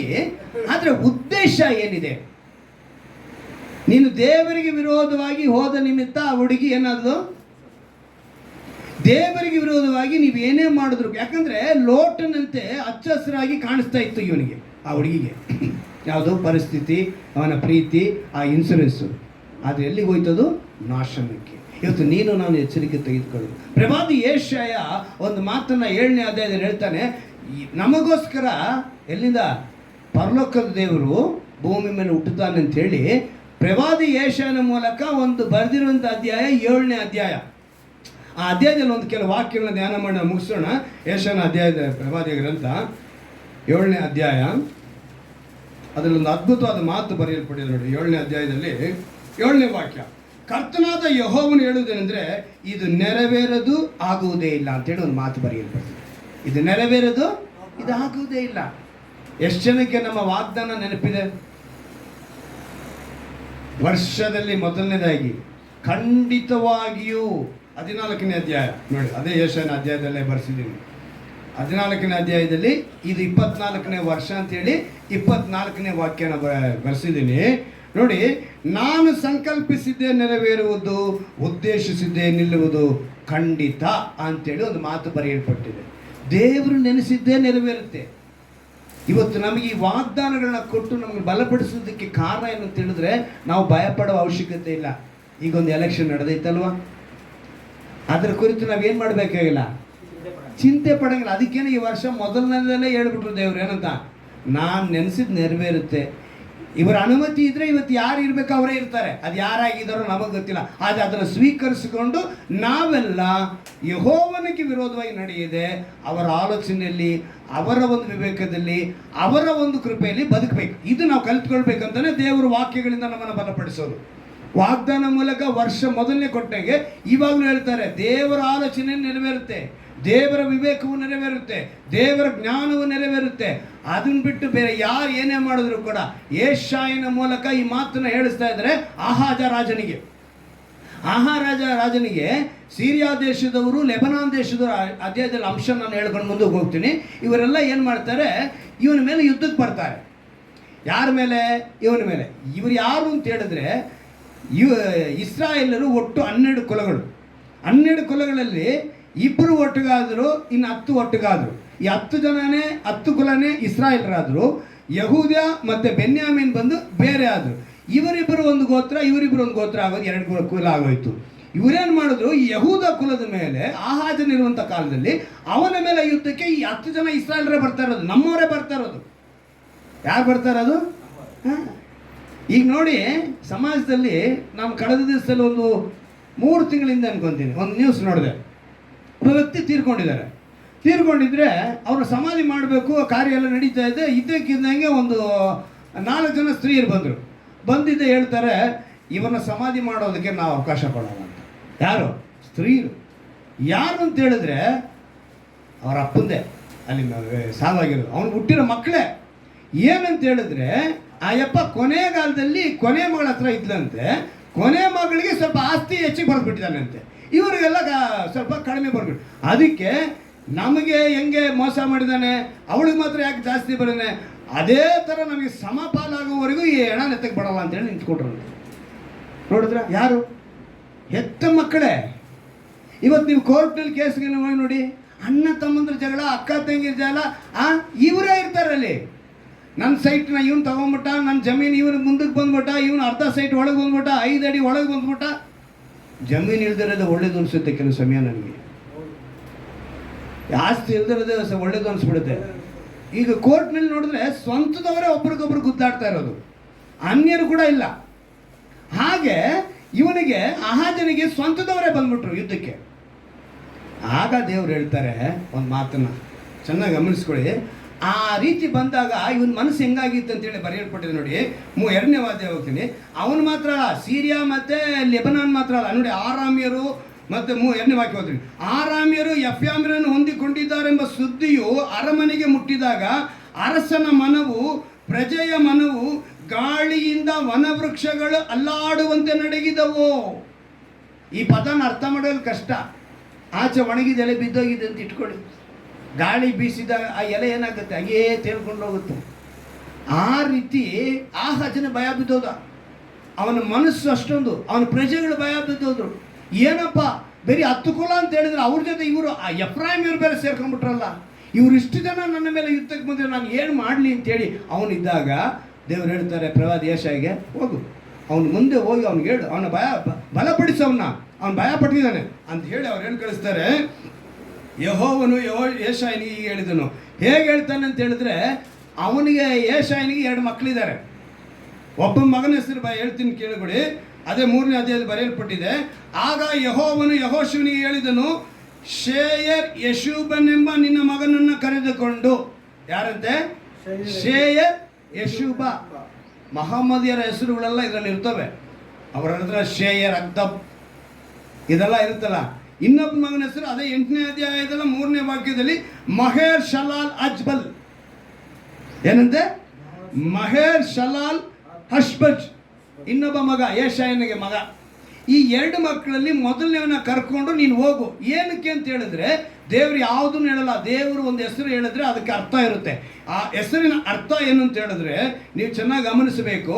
ಆ ಹೆಸರಿನ ಅರ್ಥವನ್ನು ಕೆಳಗಡೆ ಬರೆಯಲ್ಪಟ್ಟಿದೆ ನೋಡಿ. ಶೇಯರ್ ಯಾಕು ಬಂದ್ರೆ ಜನಶೇಷವು ತಿರುಗಿಕೊಳ್ಳುವುದು, ಅಂದ್ರೆ ಆಶೀರ್ವಾದವು ತಿರುಗಿಕೊಳ್ಳುವುದು.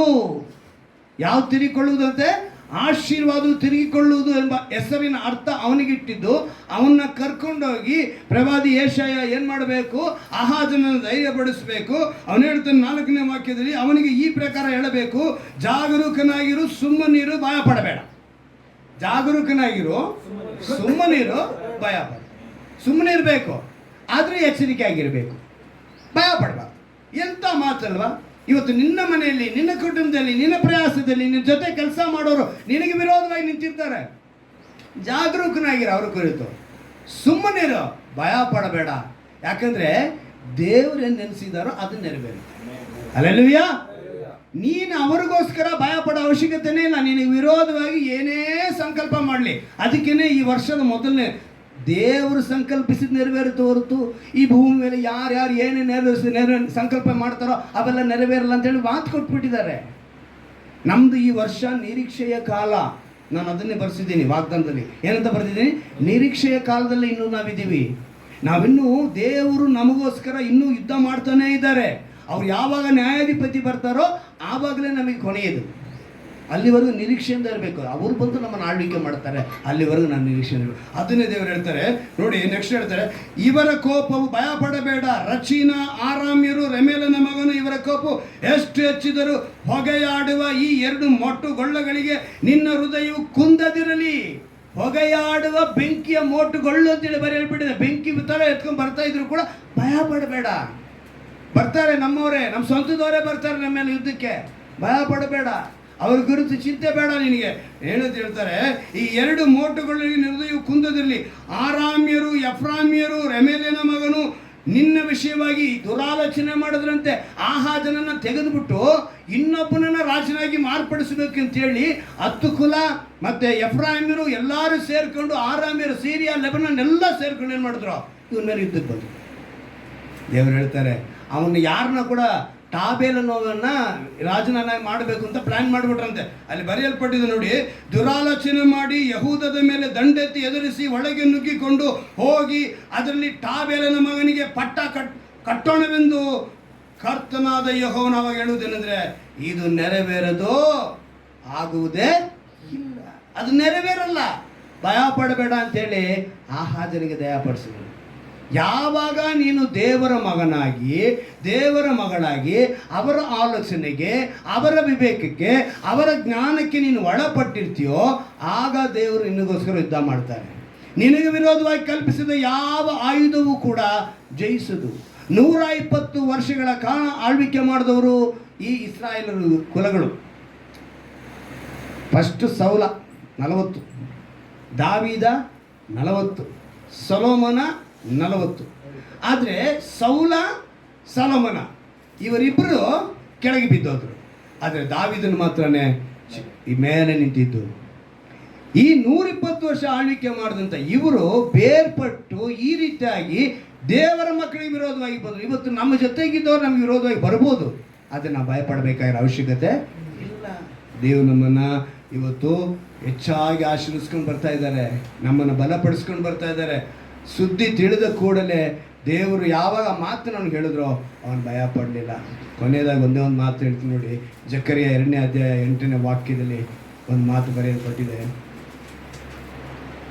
ನಿಮ್ಮನ್ನು ತಾಕುವನು ಯೆಹೋವನ ಗುಡ್ಡನ್ನು ತಾಕುವನಾಗಿದ್ದಾನೆ. ನಮ್ಮನ್ನು ತಾಕಬೇಕು ಅಂತೇಳಿ ನಿಮ್ಮನ್ನು ಅಂತ ಹೇಳುವಾಗ ನೀನು ದೇವರ ಮಗನಾಗಿ ದೇವರ ಮಗಳಾಗಿದ್ದರೆ ದೇವರೇನು ಮಾಡ್ತಾರೆ? ನಿನಗೋಸ್ಕರ ಯುದ್ಧ ಮಾಡ್ತಾರೆ. ನಮ್ಮನ್ನು ಯಾರೇ ಮುಟ್ಟಿದ್ರು ಅವ್ರು ಯಾರನ್ನ ಮುಟ್ಟಿದಂಗಾಯ್ತು? ದೇವರನ್ನ ಮುಟ್ಟಿದಂಗಾಯ್ತು. ಅದಕ್ಕೆ ಆ ವಾಕ್ಯ ಹೇಳಿದೆ, ನಿಮ್ಮನ್ನು ತಾಕುವನು ಯೆಹೋವನ ಕಣ್ಣುಗುಡ್ಡನ್ನು ತಾಕುವನಾಗಿದ್ದಾನೆ. ಸೊ ನಮಗೋಸ್ಕರ ಯುದ್ಧ ಮಾಡುವ ದೇವರು ನಮ್ಮೊಂದಿಗಿದ್ದಾರೆ. ಆದರೆ ನಮ್ಮ ಜ್ಞಾನವೋ, ನಮ್ಮ ವಿವೇಕವೋ, ನಮ್ಮ ಆಲೋಚನೆಯೋ ದೇವರ ಮುಂದೆ ನಿಲ್ಲುವುದಕ್ಕೆ ಸಾಧ್ಯವಿಲ್ಲ. ನೀನು ದೇವರ ಮಗನಾಗಿ ದೇವರ ಮಗಳಾಗಿ ನಿನ್ನ ಆಲೋಚನೆ, ನಿನ್ನ ವಿವೇಕ, ನಿನ್ನ ವಿವೇಕವು ಮತ್ತು ಜ್ಞಾನವೂ ಇದ್ದರೆ ದೇವರೇನು ಮಾಡ್ತಾರೆ? ನಿನ್ನ ಪರವಾಗಿ ಯುದ್ಧ ಮಾಡ್ತಾರೆ. ನಾವೆಲ್ಲ ಮೊಣಕಲ್ಲು ಹಾಕಿ, ದೇವರೇ ನಮ್ಮ ಜ್ಞಾನವಿಲ್ಲಪ್ಪ, ನಮ್ಮ ವಿವೇಕವೂ ಇಲ್ಲಪ್ಪ, ನಮ್ಮ ಆಲೋಚನೆ ಇಲ್ಲಪ್ಪ, ನೀನು ನಮ್ಮೊಂದಿಗಿರುವುದಕ್ಕಾಗಿ ಸ್ತೋತ್ರ ಅಂತೇಳಿ ಒಪ್ಪಿಸಿಕೊಡೋಣವಾ? ಎಲ್ಲರೂ ಒಪ್ಪಿಸಿಕೊಡ್ತೀರಾ? ಯೆಹೋವನ ಎದುರಿಗೆ ಯಾವುದು ನಿಲ್ಲುವುದಿಲ್ಲ ಅಂತ ಹೇಳಲ್ಪಟ್ಟಿದೆ. ನಮ್ಮನ್ನು ಒಪ್ಪಿಸಿಕೊಡೋಣವಾ? ಸ್ತೋತ್ರ ಕರ್ತನೆ. ಹಲ್ಲೆಲೂಯ. ಮಹಿಮೆಯ ಅರಸನಪ್ಪ ನೀನು, ಮಹೋನ್ನತನಯ್ಯ. ಎಷ್ಟು ಜನ ಈ ವಾಕ್ಯಕ್ಕೆ ಒಪ್ಪಿಸಿಕೊಟ್ಟವರಾಗಿ ದೇವರ ಬಳಿ ಬೇಡಿಕೊಳ್ಳುತ್ತೀರಾ? ಯಾಕಂತ ಹೇಳಿದ್ರೆ ನಿನ್ನದವರೇ, ನಿನ್ನಂಥವರೇ, ನಿನ್ನ ಕುಟುಂಬದವರೇ ನಿನಗೆ ವಿರೋಧವಾಗಿ ಬರಬಹುದು. ಆದರೆ ಭಯ ಪಡಬೇಡ ಅಂತ ದೇವರು ಹೇಳ್ತಿದ್ದಾರೆ. ನಿನ್ನೆದುರಾಗಿ ಅವ್ರು ನಿಲ್ಲುವುದಕ್ಕೆ ಸಾಧ್ಯವಿಲ್ಲ. ಕಾರಣ ಆತನೇ ನಿನಗೋಸ್ಕರ ಯುದ್ಧ ಮಾಡುವನಾಗಿದ್ದಾನೆ. ನಿನ್ನ ಮುಟ್ಟುವವನು ಯೆಹೋವನ ಕಣ್ಣುಗುಡ್ಡವನ್ನ ತಾಕುವನಾಗಿದ್ದಾನೆ. ದೇವರು ಇವತ್ತು ಹೇಳ್ತಿದ್ದಾರೆ, ನಿನ್ನ ಪರವಾಗಿ ನಾನಿದ್ದೇನೆ. ನಿನಗೆ ವಿರೋಧವಾಗಿ ಕಲ್ಪಿಸಿದ ಆಯುಧವು ಸಫಲವಾಗುವುದಿಲ್ಲ ಅಂತ ಹೇಳ್ತಿದ್ದೇನೆ. ನಮ್ಮನ್ನು ಒಪ್ಪಿಸಿಕೊಡೋಣವಾ? ದೇವರೇ, ನಾವು ನಿನ್ನ ಮಗನಾಗಿ ಮಗಳಾಗಿ ನಾನು ಬದುಕುತ್ತೇನೆ ಅಂತೇಳಿ ಒಪ್ಪಿಸಿಕೊಡುತ್ತೀಯ. ಪ್ರೀತಿಯ ದೇವ ಮಗನೇ, ದೇವ ಮಗಳೇ, ನೀನು ಒಪ್ಪಿಸಿಕೊಟ್ಟಾಗ ಮಾತ್ರವೇ ದೇವರು ನಿನ್ನ ಪರವಾಗಿ ಯುದ್ಧ ಮಾಡ್ತಾರೆ. ಮೊದಲನೇದಾಗಿ ಜಾಗರೂಕನಾಗಿರು, ಎರಡನೇದಾಗಿ ಸುಮ್ಮನಿರು, ಮೂರನೇದಾಗಿ ಭಯ ಪಡಬೇಡ. ಶತ್ರು ನಿನ್ನ ಮೇಲೆ ಮೊದಲನೇದಾಗಿ ಆಯುಧ ಬೀಸುವುದು ಭಯವನ್ನ. ಆ ಭಯದಿಂದ ನೀನೇನಾಗ್ತೀಯಾ? ಸೋತು ಹೋಗುತ್ತೆ. ಅದಕ್ಕೆ ದೇವರು ಹೇಳ್ತಾರೆ, ಭಯ ಪಡಬೇಡ. ಆ ಮಾತು ನೆರವೇರುವುದಿಲ್ಲ, ನಿಲ್ಲುವುದಿಲ್ಲ. ಯಾಕಂತ ಹೇಳಿದ್ರೆ ಯೆಹೋವನ ಎದುರಿಗೆ ನಿಲ್ಲುವುದಿಲ್ಲ. ಯಾವ ಜ್ಞಾನವಾಗಲಿ, ಯಾವ ವಿವೇಕವಾಗಲಿ, ಯಾವ ಆಲೋಚನೆ ಆಗಲಿ ದೇವರಿಗೆ ವಿರೋಧವಾಗಿ, ಕರ್ತನಿಗೆ ವಿರೋಧವಾಗಿ ನಿಲ್ಲುವುದಕ್ಕೆ ಸಾಧ್ಯವಿಲ್ಲ. ಇವತ್ತು ನೀನು ಒಪ್ಪಿಸಿಕೊಡಬೇಕು. ಅಪ್ಪ, ನಾನು ನಿನಗೆ ವಿರೋಧವಾಗಿ ಯಾವ ಜ್ಞಾನವನ್ನ ಇಟ್ಟುಕೊಳ್ಳುವುದಿಲ್ಲ. ಎಸಪ್ಪ, ನಿನಗೆ ವಿರೋಧವಾಗಿ ನನ್ನ ವಿವೇಕವೂ ಇಲ್ಲ. ಎಸಯ್ಯ, ನಾನು ನಿನಗೆ ವಿರೋಧವಾಗಿ ನನ್ನ ಆಲೋಚನೆಯೂ ಇರುವುದಿಲ್ಲ. ಎಲ್ಲವನ್ನ ನಿನ್ನ ಜ್ಞಾನಕ್ಕೆ, ಎಲ್ಲವನ್ನ ನಿನ್ನ ವಿವೇಕಕ್ಕೆ, ಎಲ್ಲವನ್ನ ನಿನ್ನ ಆಲೋಚನೆಗೆ ನಾನು ಒಪ್ಪಿಸಿಕೊಡುತ್ತೇನೆ ಅಂತೇಳಿ ಮಗನಾಗಿ ಮಗಳಾಗಿ ಜೀವಿಸಿದರೆ, ಅಂದು ಆಹಾಜನನ್ನು ಬಲಪಡಿಸಿದಂತ ದೇವರು, ಆಹಾಜನಿಗೆ ವಿರೋಧವಾಗಿ ನಿಂತಂತ ಆ ಅಷ್ಟು ಜನಾಂಗಗಳನ್ನ, ಯುದ್ಧವನ್ನ ದೇವರು ನಿಲ್ಲುವುದಿಲ್ಲ ಅಂತ ಹೇಳಿದಂತೆ, ನಿನಗೆ ವಿರೋಧವಾಗಿ ಯಾರೇ ಎದ್ದರೂ ಕೂಡ, ನಿನಗೆ ವಿರೋಧವಾಗಿ ಯಾರೇ ಹೊಂಚು ಹಾಕಿದರು, ಯಾರೇ ತಂತ್ರೋಪಾಯದಿಂದ ಹೂಡಿದರೂ ಕೂಡ ನಿಲ್ಲುವುದಿಲ್ಲ. ನಿನ್ನ ಪರವಾಗಿ ದೇವರು ಇರ್ತಾರೆ, ನಿನ್ನ ಆಶೀರ್ವದಿಸ್ತಾರೆ, ನಿನ್ನ ಬಲಪಡಿಸುತ್ತಾರೆ, ನಿನಗಾಗಿ ಯುದ್ಧ ಮಾಡ್ತಾರೆ. ಹೌದು ಕರ್ತನೆ, ಎಲ್ಲರೂ ಕೂಡ ಕರ್ತನೆ ಒಪ್ಪಿಸಿಕೊಡುತ್ತಿದ್ದಾರಪ್ಪ. ನಿನ್ನ ಮಗನಾಗಿ ಮಗಳಾಗಿ ಜೀವಿಸುವಂತೆ ಕೃಪೆ ಮಾಡಿಕೊಂಡು ನಮ್ಮ ನಾಮನ ಮೈಪಡಿಸಿಕೊಂಡು ನಮ್ಮ ರಕ್ಷಕನ ವಿಮೋಚಕನಾಗಿರುವ ಯೇಸು ಕ್ರಿಸ್ತನ ನಾಮದಲ್ಲಿ ಪ್ರಾರ್ಥಿಸಿ ಬೇಡುವಂತ ನನ್ನ ಜೀವನ ತಂದೆ.